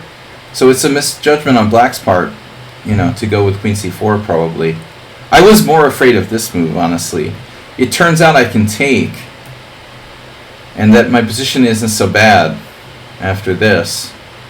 I have chances to draw, but I didn't see this. Only knight d5. I could sack a pawn and blockade with the king on d2. And if you show me the position, I would say, yeah, actually I should have done that, but I didn't think of it at the time. So it turns out maybe queen a5 or something is your best. But I should have tried knight c3. So instead I just did this. This weakens my position further. Black has another tempo. Perfect move. Knight g3. And now another perfect move. And then knight e4. And this is desperation. I'm hoping for a queen exchange. But I can't do queen takes. I'm trying to remember. It was queen takes had a problem. I think just queen c5. If queen takes... Oh, no, queen d2 check. Okay. Well, even queen c5 would be strong for black, objectively. No, I'm just coming in here. So I have to take with the f-pawn. And then I thought I could hold this ending. So you chose to go to b5. What about other squares like c4? Like queen c4, queen e2. Maybe rook d3. I don't know. Similar to the game. In the game we had queen b5, queen e2, rook d3. And I was able to castle. Black plays rook d8, now threatening check and rook d2. So king h1. I don't want to play king h1. I'm already worse, and it's an endgame, and I don't want my king to go further away from the center, if necessary, if possible, unless only if it's necessary. But I'm trying to remember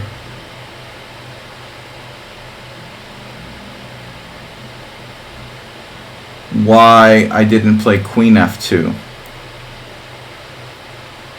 Why I played king h1 first. Why didn't I play this?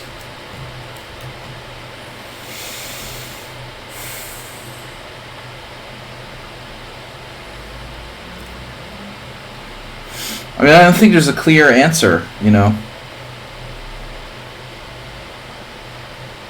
can't ignore the threat against f7. Maybe queen c4 defending f7, but anyway, you're threatening rook d2 now. Maybe it was this.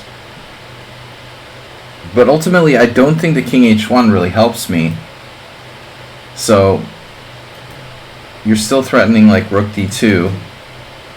I play queen f2 anyway. I played king h1, even though it didn't really do anything for white. Objectively, it would probably be better. Frankly, if I'm going to do nothing, maybe I should do h3 or something, so that I don't get back rank mated. I think king h1, you feel like you lost the plot. Well, this is where I lost the plot. It just doesn't feel like king h1 is a good move. You don't really have a concrete threat on this diagonal, and yeah, you may be able to check and go on the 7th. But I always have some threat against f7. But I think the bigger problem is my back rank weakness. So, you also have a3. I'm not that worried about that, blowing up the structure. But I am worried about the back rank, and I am worried about my king being out of play in an endgame. So it seems like maybe h3, objectively. would be the best try. I think. I mean, I'm. What am I worried about? Like this, but I can always play Queen F2, and I'm worse in an endgame. But I mean, there's chances I can hang on in the Rook endgame. How much chances? Maybe not that much. You know, I may be lost here. Because if I double, you know, you have Rook D7, and I'm just losing the E4 pawn. It's probably lost for black. So I can't really afford to trade queens. But that's fine. You know, then King H1, whatever. Now Rook D2, you know, and then I would, if you try to play Rook D2, then I'll threaten the F7. But I mean, the point is, like, I just don't think King H1 is necessary. Now you play Queen D7. Yeah, maybe you lost the plot. We both lost the plot. But I end up having to play H3 a couple moves later. So I end up playing like King H1 and H3. But that's not really even the big problem. The big problem is like Rook D2. Okay, Queen F6. Now I'm desperately hitting E5. There's this. You're tied down to F7. And then white plays Queen F6. You played B5. So this is apparently a mistake. Yeah, I don't know what I was thinking here. I really don't know.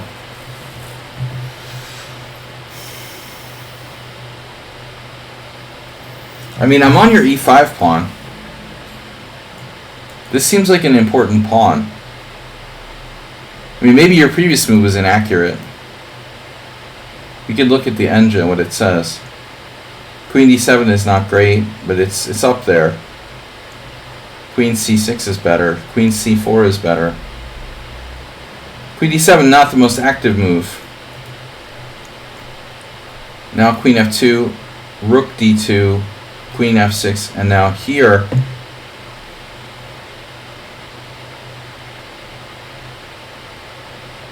you know, in retrospect, I think I maybe should consider taking this pawn.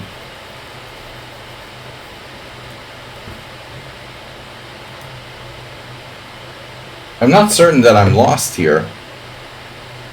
Yes, I have the worst pawn structure, but that doesn't mean I'm necessarily lost. I played B3. Doesn't really change the position. Now you guard your pawn. So I trade H3, and then Rook E2. And now this pawn is protected, and now my E4 is hanging. So this is serious now. If I lose the E4 pawn, I'm lost. So I don't know. You're threatening to double on the 7th, and you're attacking my E4 pawn. So I played Rook D1 with the idea of the back rank. And now this. And this looks good for me because I forced your rook into a passive position. But you know, on the second thought, what does it matter? You know, the rook is simply taking over the queen's job. So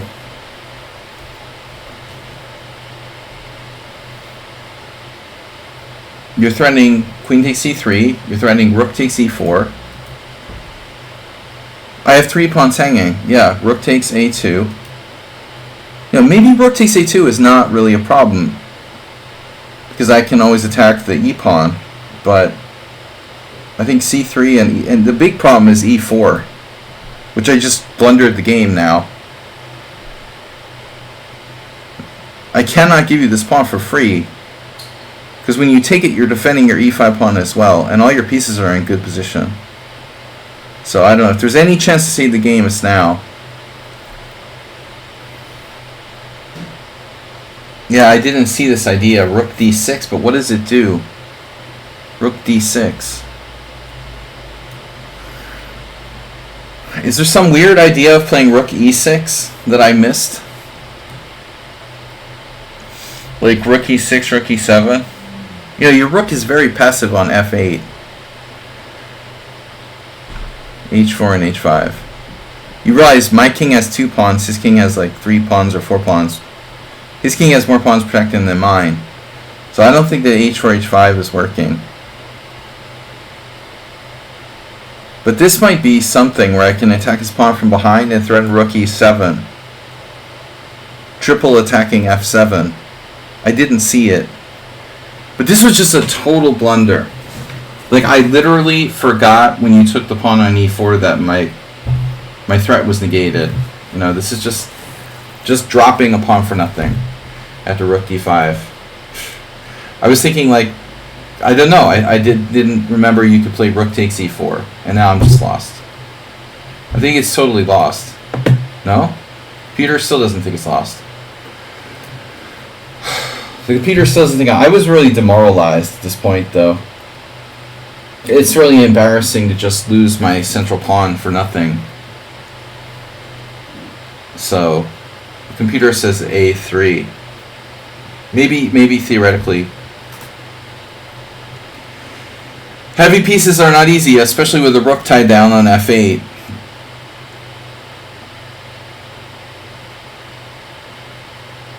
Yeah, well, I was demoralized by my opponent's perfect play. Nearly perfect play. Queen f3, just giving up. But I didn't see this idea. And the best move according to the computer is the pathetic a3. That doesn't do anything. If that's my best move, it's hard to believe I'm not lost, to be honest. But this just loses outright because of rook f4. And now I lose the second pawn. Boom, boom, boom. Second pawn.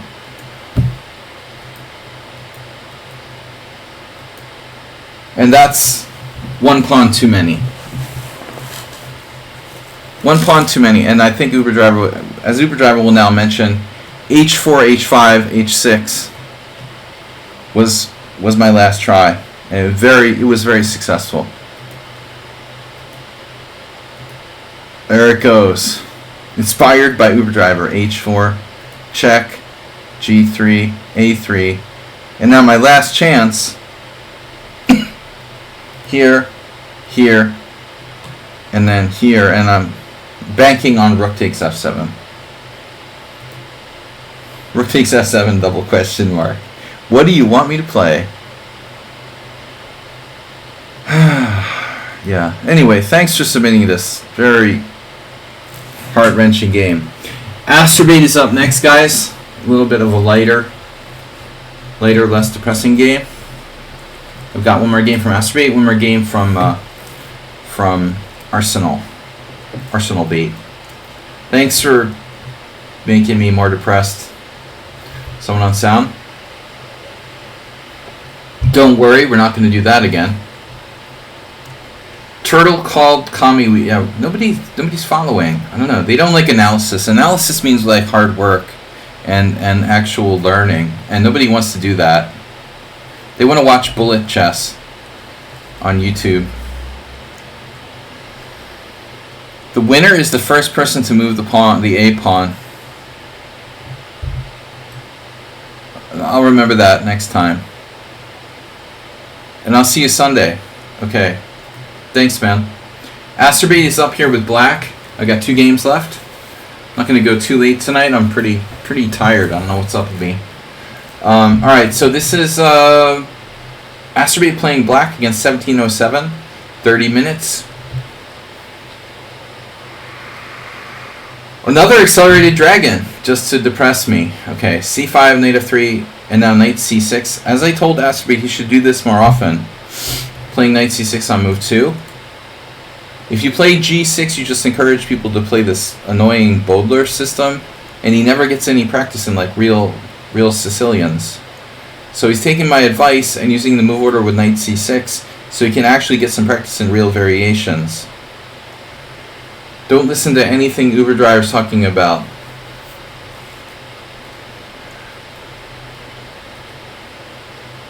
A6 may be preferable against weak players, but in general I think it's not. Knight c6, d4, c takes d4, knight takes d4, g6, and now your opponent played a very strange move, bishop e5. This basically doesn't have any point. There's just no reason to play bishop b5. We've seen this before, which allows a nasty trick, the Eric Schiller trap. Queen a5 check. Wasn't it this?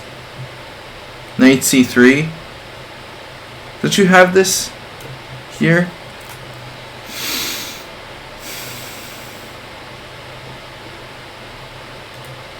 Wow. It's better with the bishop on g7. That's funny. Wait as some interesting lines here. Okay, anyway. Yeah, this is not as good. Interesting. Anyways, bishop b5 doesn't do anything. Bishop g7. Knight takes c6. Now he gets to lose a tempo. Thanks for not playing d takes c6. Somewhere I had a funny game. I did something like this just to troll somebody. But that sacrifices a pawn, I guess, after knight takes a7. So, alright, b takes c, bishop c4. So he's lost the tempo.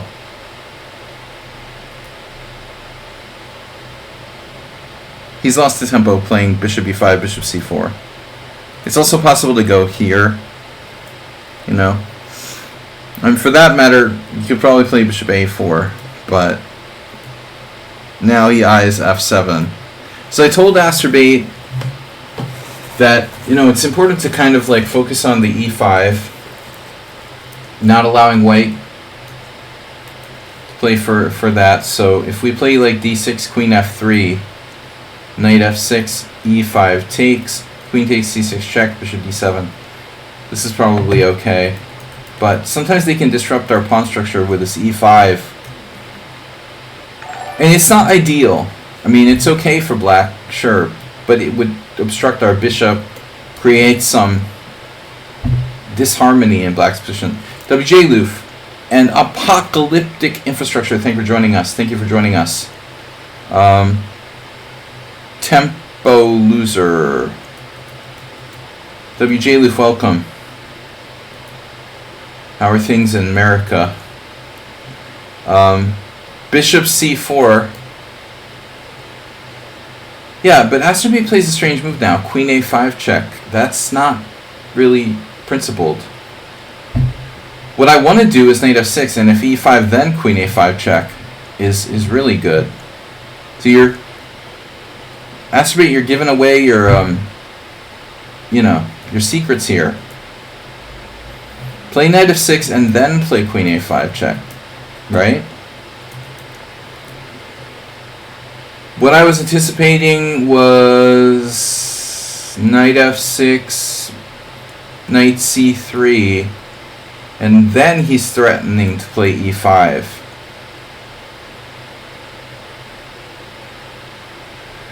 Things in Marcus. When's the second coming?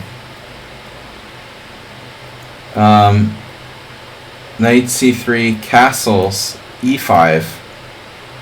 Asterbait's had some weird games with this. He showed me one last week. This exact thing happened, and he went like on an expedition with knight to g4. Like, I appreciate this as funny and creative, but it was unclear whether he had enough compensation after queen takes g4, d5. I think something like this takes. This is literally one of his games, and then white like took the pawn on c4. There's no reason to let that happen. So my point was to try to convince him to learn to keep this square under control. If we didn't learn anything today, right? We learned from Grandmaster Velimirovich how dangerous it can be for black in the Sicilian defense to allow white to gain control of the e5 square. You might want to go back to game 1 in today's study, Velimirovich versus Matulovic. If you lose the e5 square, white gains space advantage and then can attack you on the king side. So even though we don't put a pawn on e5 in the Sicilian, that doesn't mean that we don't want to keep control of that square with our pieces and pawns at least.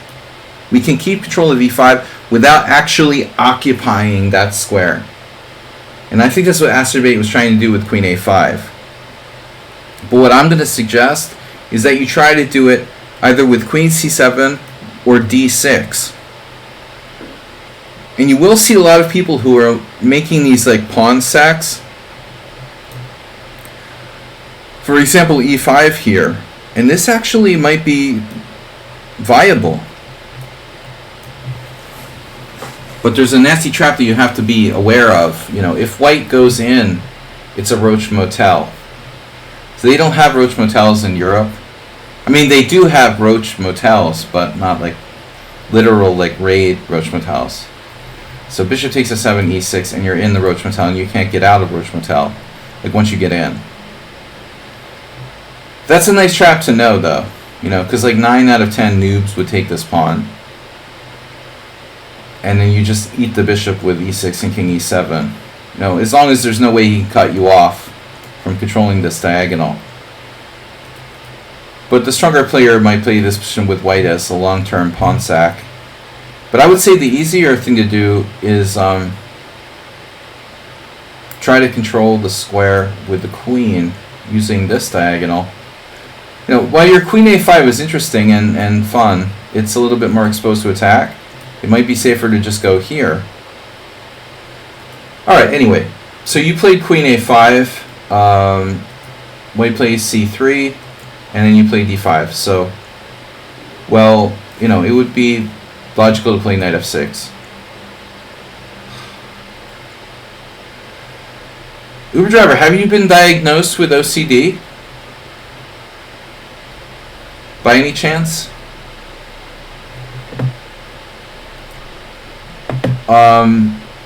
Queen a5, it can be hit by b4, but that's not a problem. I guess we go back to c7.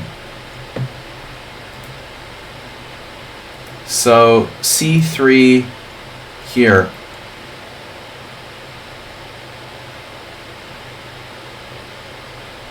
You know, Asteroid, if you really want to be creative in this position, I guess, you know, you might want to consider the possibility of bishop a6.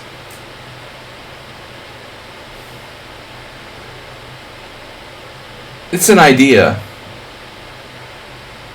I mean, it is an active, developed piece on c4 and a bishop on c8 that hasn't moved. So at least, like, on paper, this isn't a bad move. An alternative. But what I don't understand is why we don't make the proper move, knight f6, and attack the pawn on e4. White would probably play for fool's mate, and then you just castle and you have a good game. And black is just better. In the long run. You can play d5 later. Or a pawn fork trick or something else. Or you just don't do any of that and develop your pieces sensibly with like d6, etc. And you have a better pawn structure, and that's the dragon. It looks like a bone, like half of a dog bone. But yeah, this is just insane. You just played d5 without any justification. Totally insane. Totally insane. Like, they should lock you up with Hillary Clinton. Or someone else. No, I'm just kidding. We love Hillary. Well, somebody should be locked up anyway. Asteroid should not be allowed to play d5. This is crazy, dude. How? You can't justify d5. You just lost your central pawn for nothing. d5, e takes d5, knight h6.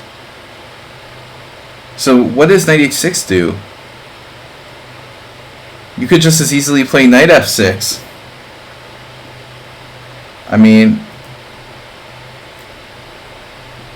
why is knight h6 better than f6, for example? You know, in either case, white can take on c6 and grab another pawn and call your bluff. You know, maybe you have some crap here, like if you're lucky, they'll self-pin their bishop and you can attack them with like knight g4 or something. Even that's probably nothing for black. So this is totally crazy.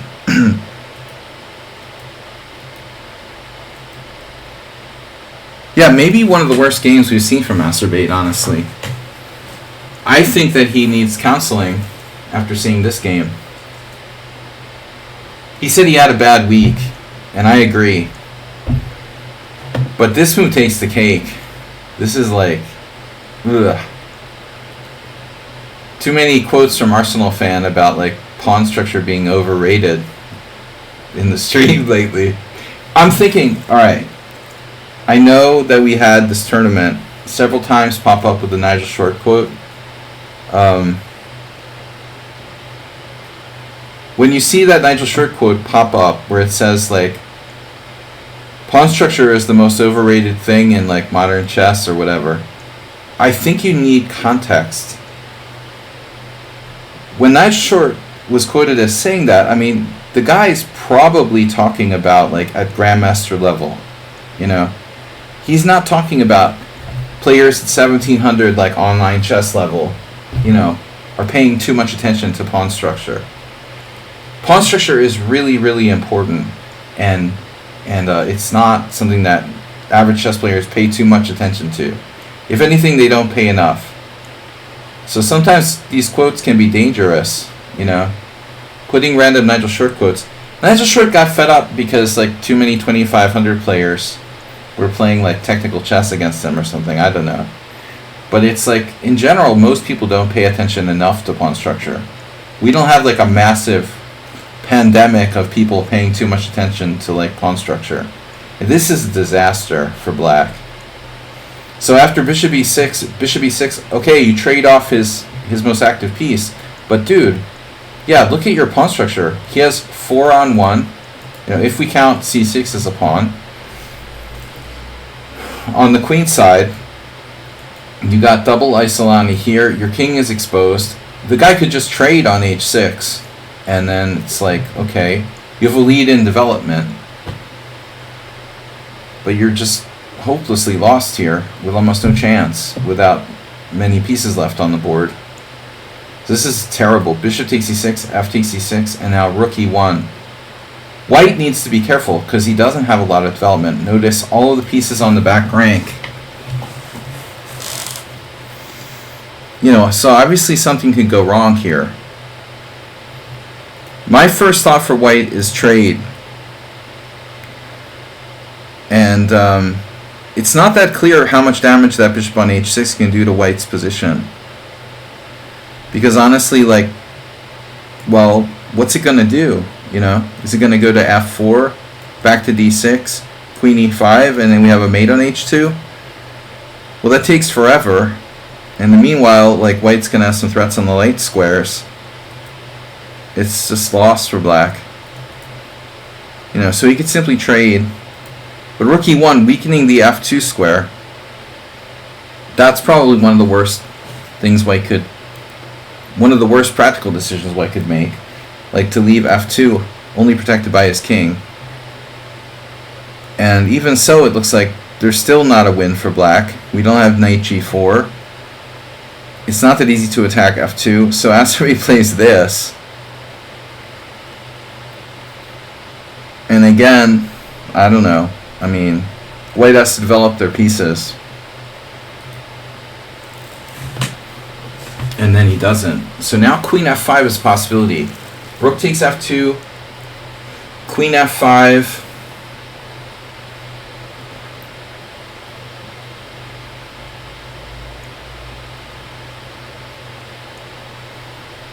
you can always switch the move order, you know, so this might be interesting, but obviously it's complicated. Oh, you've been watching the Master Game, 15-year-old Short has been crushing. Oh, that's funny, yeah, because when I looked up some info about that quote, I saw a simul where Short was, yeah, I didn't realize, like, you know, how much of a prodigy he was, really. He was like the youngest IM ever, or something like that. It was like a random statistic. Nigel Short was like the youngest player to get the IM title or something. I think at the time, you know, back in the it was like the 70s at some point. I saw some old picture that reminded me of like elementary school. It looked like my hairstyle and my clothes from the late 70s. Rook takes f2. Turtlenecks were big when Nigel Short got the IM title. Rook takes f2. Velour shirts were big.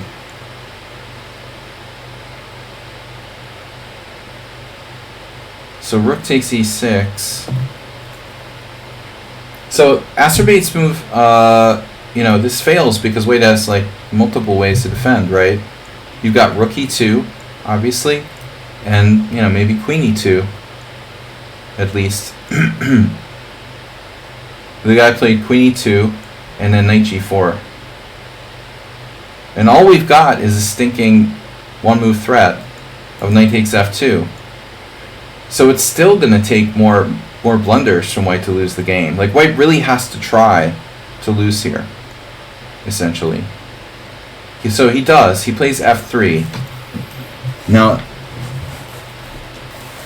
I mean, you know, it's not obvious what he should do. It's a tough position.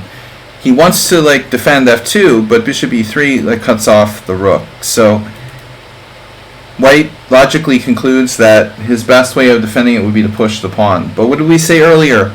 The best way to defend a pawn is to not defend it.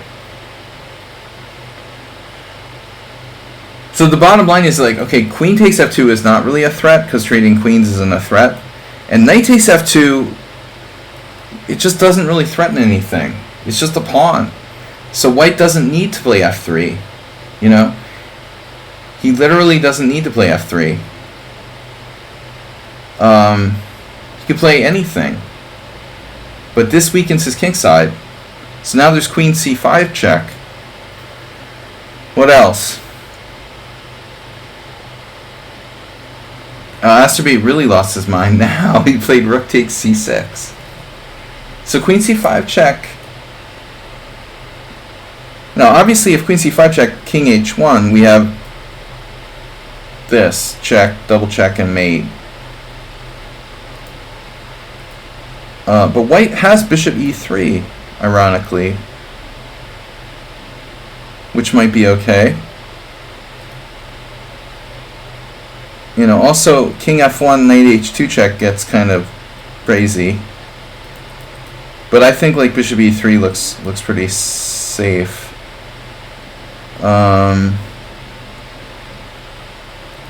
So you gotta have multiple mistakes, multiple blunders by White to win this game.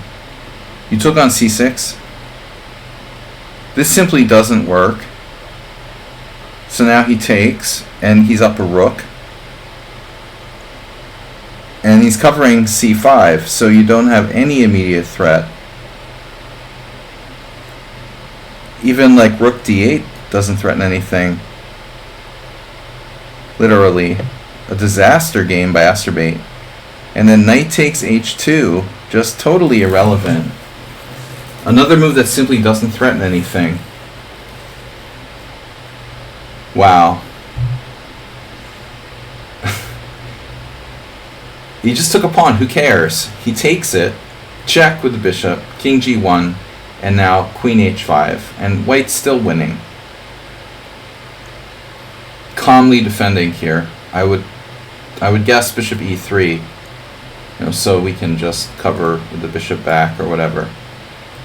So he does that. You're still not threatening anything.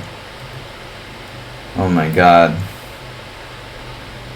And now you're still not threatening anything. Oh my god. And now he allows rook d1 check, king e2, rook e1 check, king d2. And it looks like White is still okay. Do you have a threat?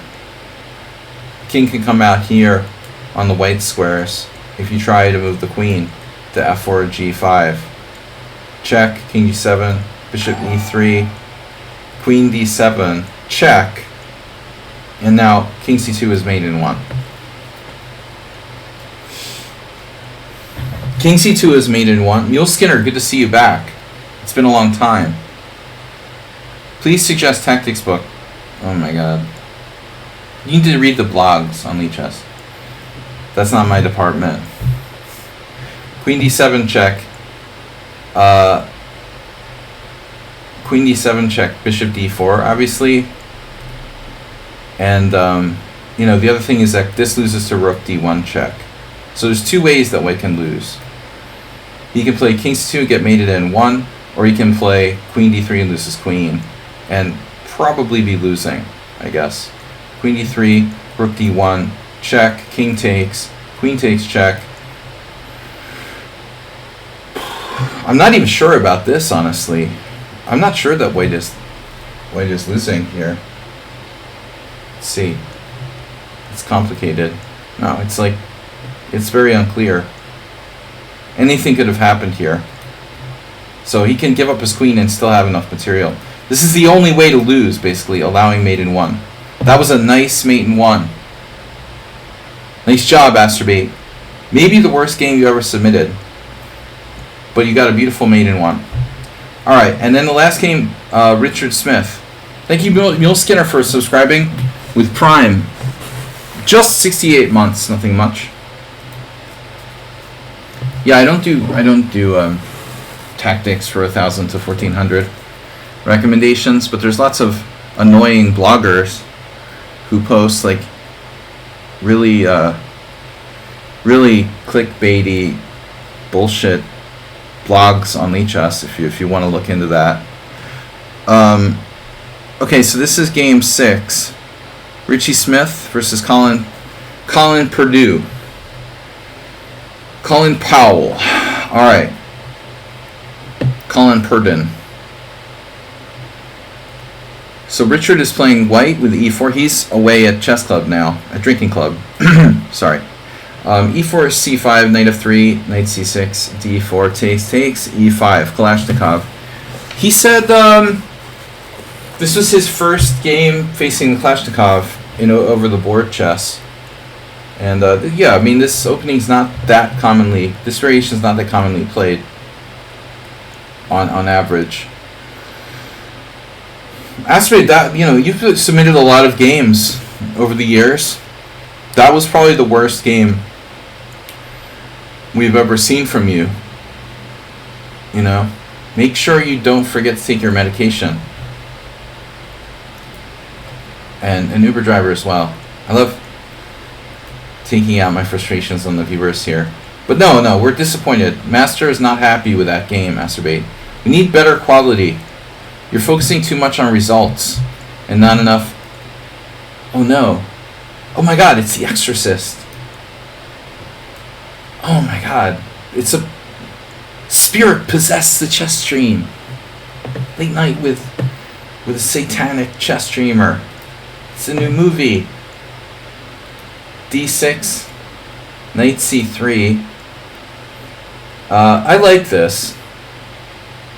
Of course, with the Kalashnikov, we sometimes get transpositions to the Sveshnikov, depending on move orders. You know, if black plays bishop, knight f6, we'll get a bishop g5 transposition.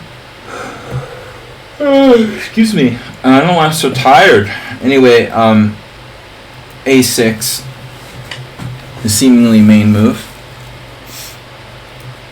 Again, if knight f6, I mean, I guess white isn't obligated to do this, but you can play bishop g5.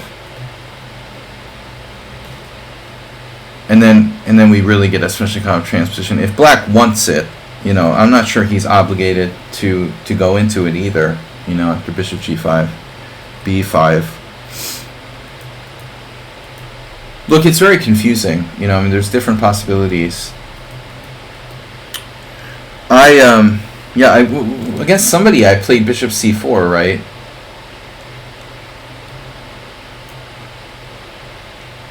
Speaking of Nigel Short,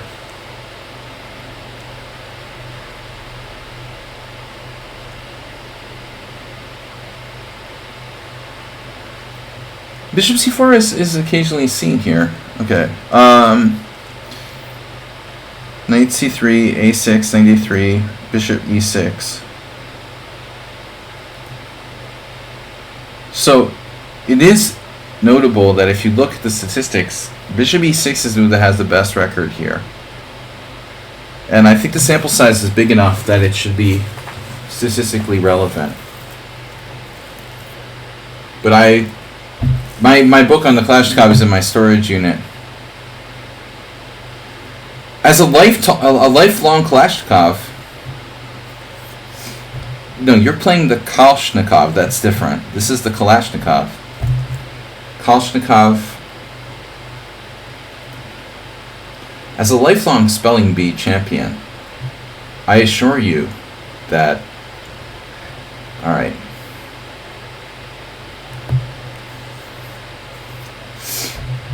Recommends bishop e6. So knight c4.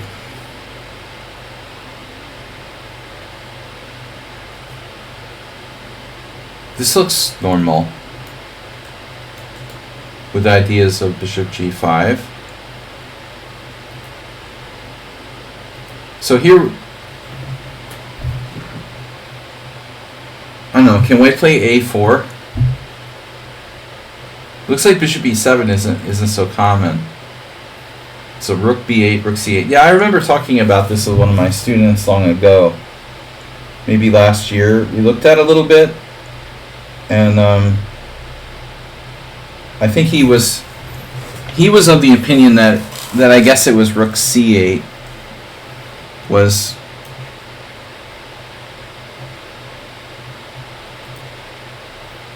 but the statistics look better for rook b8, or it's close. I don't know, one of these moves that kind of keeps the tension, so to speak. I mean, bishop e7 looks okay. But apparently this square is an issue. So after bishop e3, you got problems with b6, and that's maybe why like rook b8 could come in. So if you play rook b8, what do? I can't play bishop e3. You play b5.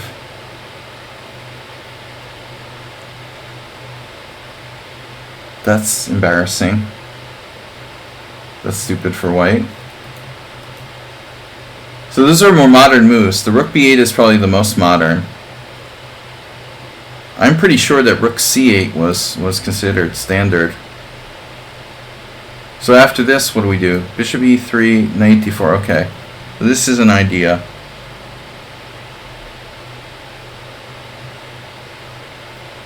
Not so many games here as well.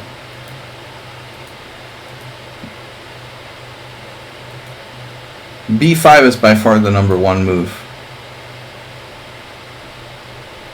There's some fairly recent games there by Muksudlu. But the Kalashnikov is not a trendy line. Not particularly trendy. So, and here we got, well, I mean, I think like typically the bishop goes to d3 in these openings. This opening, because it supports e4.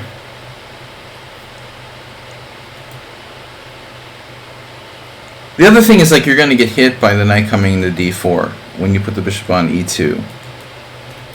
So there's that element of it as well.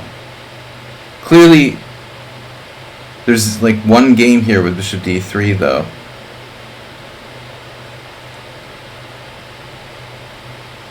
I mean, I would think like black will be playing knight f6, white will play knight e3. Won't we like transpose to something? There's like no games at all.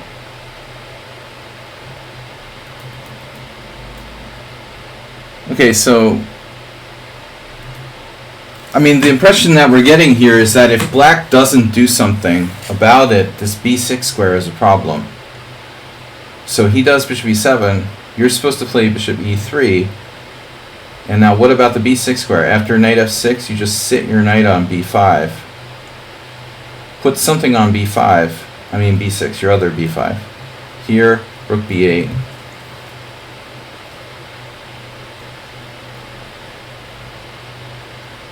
And now there's this. So in this position now, it makes sense to play bishop g4 to stop that from coming into g4. Okay, but where Arsenal plays it, you know, there's no point in playing this move. And the one game where this happened, black played knight d4. Instead, your opponent played knight f6, and if you play bishop e3, it will transpose. Bishop e3. Now, let me check this. And we can win the exchange.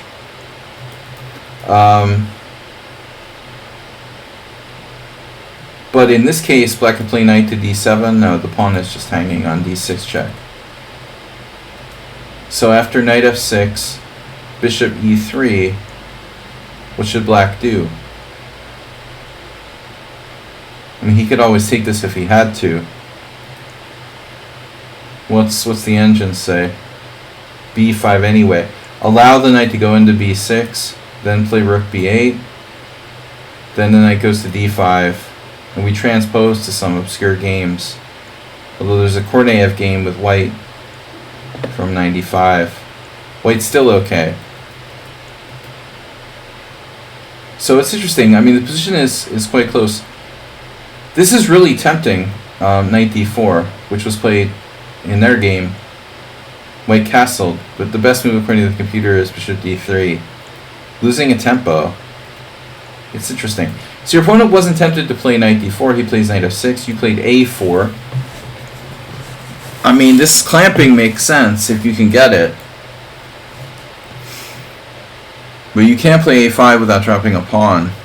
And black can still play for b5.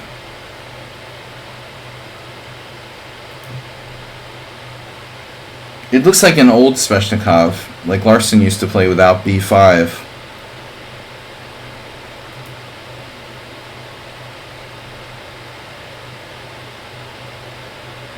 I swear, like every position I get, there's some Avarth Khan versus Farago Shandor game.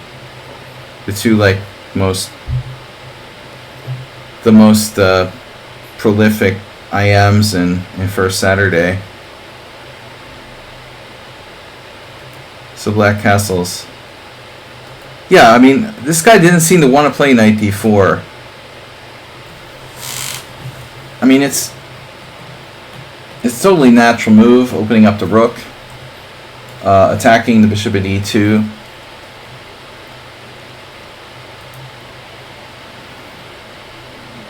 You know, but at the end of the day, I guess black may not actually be threatening anything.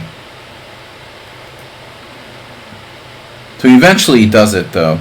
Castle, castle, knight d4. So we transpose back. Now, Avarth Khan against Farago Shandor is like a 100%. That's like a grandmaster draw. Like, those guys never play each other a game in like 200 games. It's always a prearranged draw. They probably had to go to work or something in their real jobs. So we just have two real games. And Saptarshi lost with black.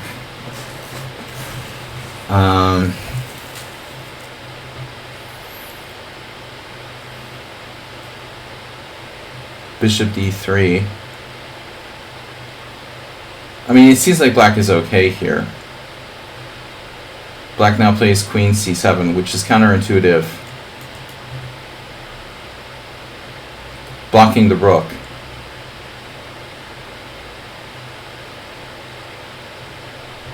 No, I don't want to play rook takes c3. Mr. Dogmatic. This is like the worst exchange sacrifice ever in a Sicilian. You have to play like rook takes c3 and then retreat your knight back to c6. Seriously? Someone actually played knight c6 in this position. That's unbelievable. That's got to be the Khan Farago game. They probably repeated moves like knight c6, bishop e2, knight c6, bishop e2, knight c6, bishop e2. How much you guys want to bet?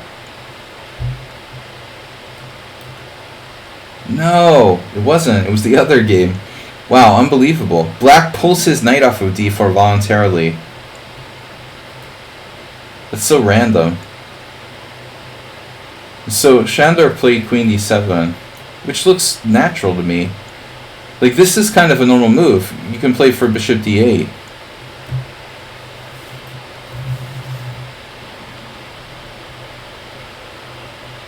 Which is an idea, a real idea, in this opening.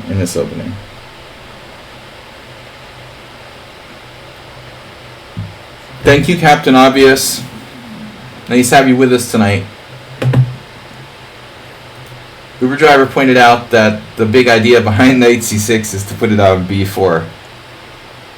Very solid suggestion, bro. Thank you. But I find it very, very strange to retreat the knight off of d4 here.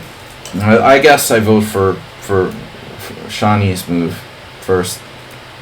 That seems best. Someone played knight d7. Also, well, Satoshi's the best player from this whole group, so.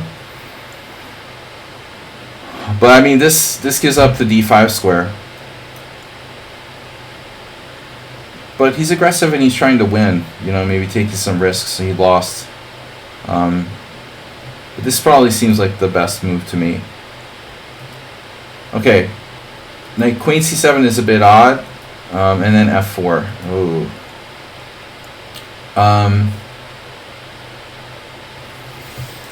So Arsenal fan had the exact same move against me last game, where he did f4, an inappropriate type of position. Against me, it was a little bit worse because it was a kind of situation where he had more options. Here, white doesn't have that many options. So I'm not going to be as critical of the move f4. Against me, it wasn't necessary. He had other advantages. Here, he doesn't have many options. It's hard to do anything. I think that a5 is a really logical move. But there we start to see this again.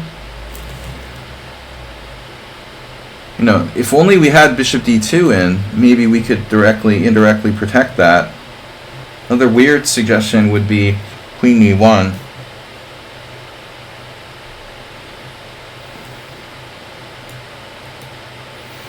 But I've got to go at least on paper and say, no, knight e2 is lame. It's lame, dude.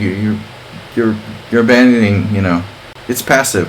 I think king h1 is the first move I would suggest. It's also very telegraphic, and it's obvious you're thinking about f4. But even if you don't play f4, it's still, you know, king h1 will always be a useful move, except in an endgame. And we're pretty far from the endgame. You could even consider playing for g4, g5. It's very dangerous. But you could play king h1, and you don't have to play f4. You can play like queen e1 and f3, or just like bishop d2. The onus is on black, and he's having trouble playing d5, so he can't really free himself. Now, a5, it potentially could be a pawn sack. I don't see how we can sack this pawn. So another move that you want to suggest, maybe with white, is bishop d2. It doesn't look very exciting, but it could help support a5. So what does black do about it, you know? This is a very patient move by white. So I would say either king h1 or bishop d2. He goes f4, and it's probably something I would have played in a blitz game. You know, knowing full well that it's super committal, there's some danger on the diagonal, but it's probably, you know, it's probably not that bad. There may be some tactic here. I mean, it's obviously a very radical move. First of all, we have to check for tactics, like takes d5. Arsenal probably did, you know, and he probably figured this is okay because he's got his bishop protecting the f4. He sees tactics. He calculates a little bit. There's nothing obvious on this diagonal. So I don't see like an outright refutation of the move. But ultimately, I guess black just takes it and he's fine. You know, nothing special.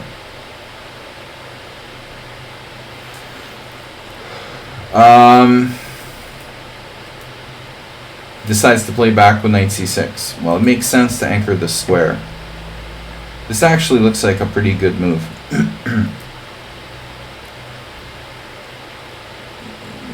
Again, a little more Karpovian prophylaxis here.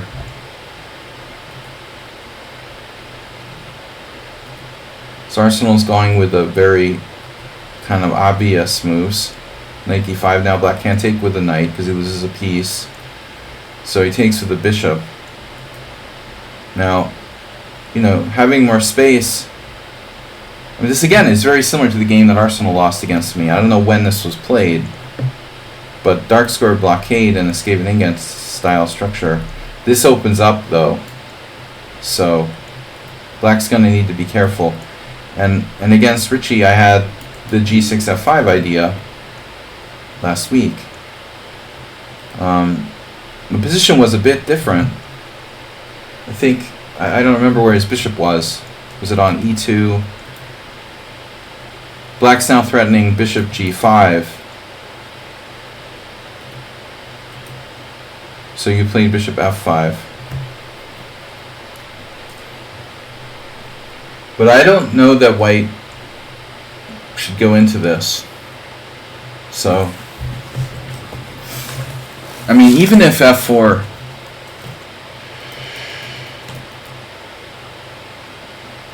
I just feel like white has a clamp on the position and knight d5 allows exchanges.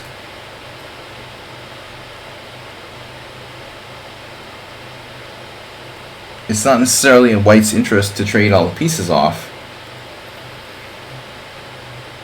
It may relieve the cramp in black's position slightly. Ultimately, this piece ends up going from bad to getting in the game. So suddenly that bishop is not such a bad bishop. Black can patch up the kingside with g6 like Ripley. You have escape and ingen. Now check, king h1, rook c7. Hard to criticize rook c7, computer. He only has like 3 options. I mean, rook d8 is a disaster. It's extremely passive. So you really only have rook c7, rook e8, or rook b8. Rook b8 is passive as well. c2 is protected. So how many options does black have here? You know, he might have like an in-between move, like bishop g5, bishop c8, bishop takes f4, but I'm not enthusiastic about that. My guess would be rook a or ce8 should be played. Now we have bishop g5, bishop d8, g6 with the idea of f5, and it looks like black has a good scaven ingen, a very typical dark square blockade. Unless Arsenal fan has like a mate. You know, if like bishop h7, king takes, queen h5 check. If only he had rook h3, not rook h4. He comes up with rook a3. So, what about... That's really nasty. He's basically setting it up. But I mean, clearly this rook would have been a bit more active on e8. Here, and now. The mother of all tactics is coming. With the rook hitting h3, white suddenly threatening bishop takes h7 check. And it's curtains. If you allow it. It's really hard to criticize this guy for playing g6. Apparently it's a double question mark.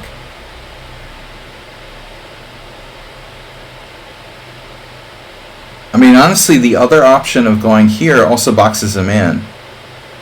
So like the king is not running out if you play rook a e8. You know, so there could be a case for this, maybe, and then this rook goes here. I don't know.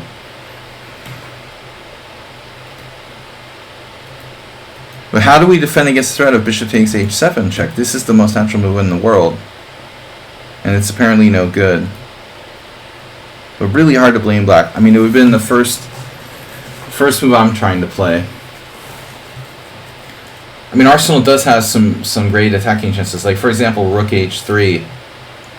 And, like, you can't take because you're getting mated, aren't you? You're just simply getting mated. Game over.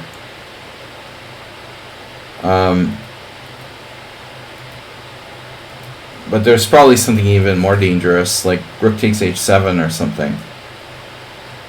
No, we need a move before we can do that. So I don't know what black's supposed to do. Knight g6 is bad. h6 is ugly.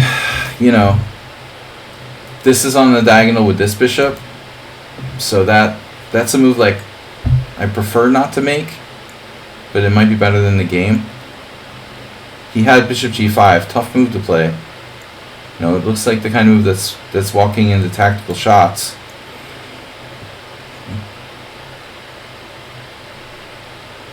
I mean, it's scary because like bishop h7, king h7, check, bishop h6, and it looks like white has fairly strong threats, but just a little too slow maybe. And this is a massive shot here. But the bottom line is, I guess, white's getting mated on the back rank first. After something like this, it's like devastating, you know. White just loses. Does he? Maybe not. Maybe not. Doesn't work. I have bishop h6. So what's black's resource here? Queen f2. Queen f2. Oof.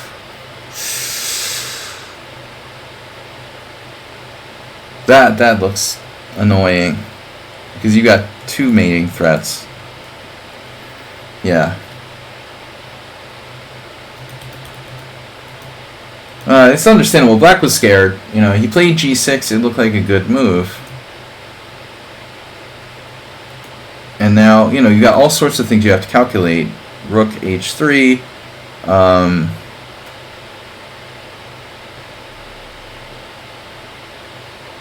What else?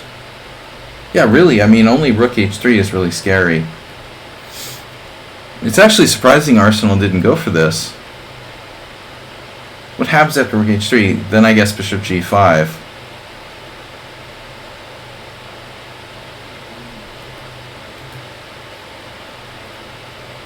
So, the point is white has this move first, which is counterintuitive. You're seeing the rook lift, and so you're not thinking about bishop e3. But Houston, we have a queen problem. Oh my god. So the guy's queen is trapped after queen a5, b4. Oh jeez. Maybe rook c7 wasn't the best square for the rook.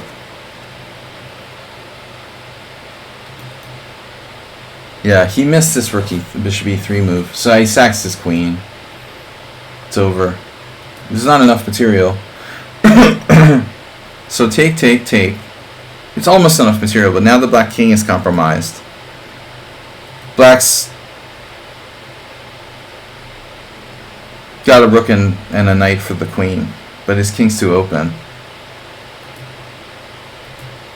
And you just don't have, and he just doesn't have any counterplay. Maybe double on the c file, but this is too strong. You got bishop h6, rook e5, queen g4 mate. Yeah. Inaccurate according to the computer. He should sack the rook first. Jeez, and play d6. And now rook e5 doesn't work. So how do we finish black off here? Just trade.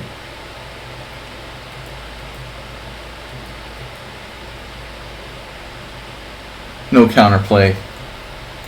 And black's just down rook and knight for queen. If d6 falls, ooh, that's not good.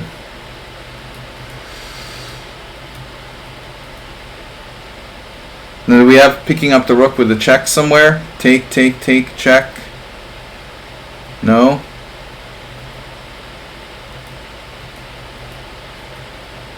Uh-oh.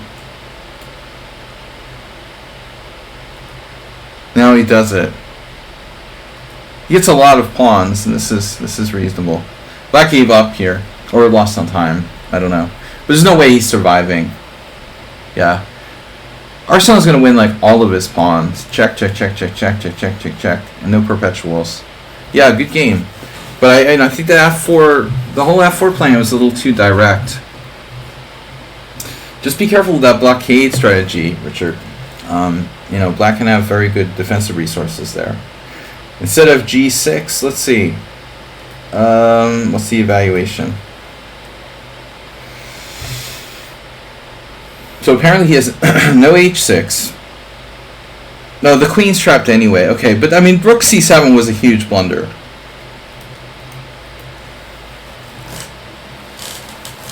He cuts off his queen's mobility there. I like this if I have a choice, and I'll go to b8. Maybe alternatively. Does he have anything direct here? Bishop g5? No. So rook ce8 is best, or rook b8. Yeah. Yeah. So black's better if he doesn't play rook c7, but it's a subtle position. All right, guys. Thanks for joining us. Thanks for supporting the stream. I'll try to be back if I'm still alive tomorrow with some blitz challenges here, and I'll see you all soon. Thanks, Draw, everybody. Have a great rest of the night. See you tomorrow. Bye bye. Mr. Coffee.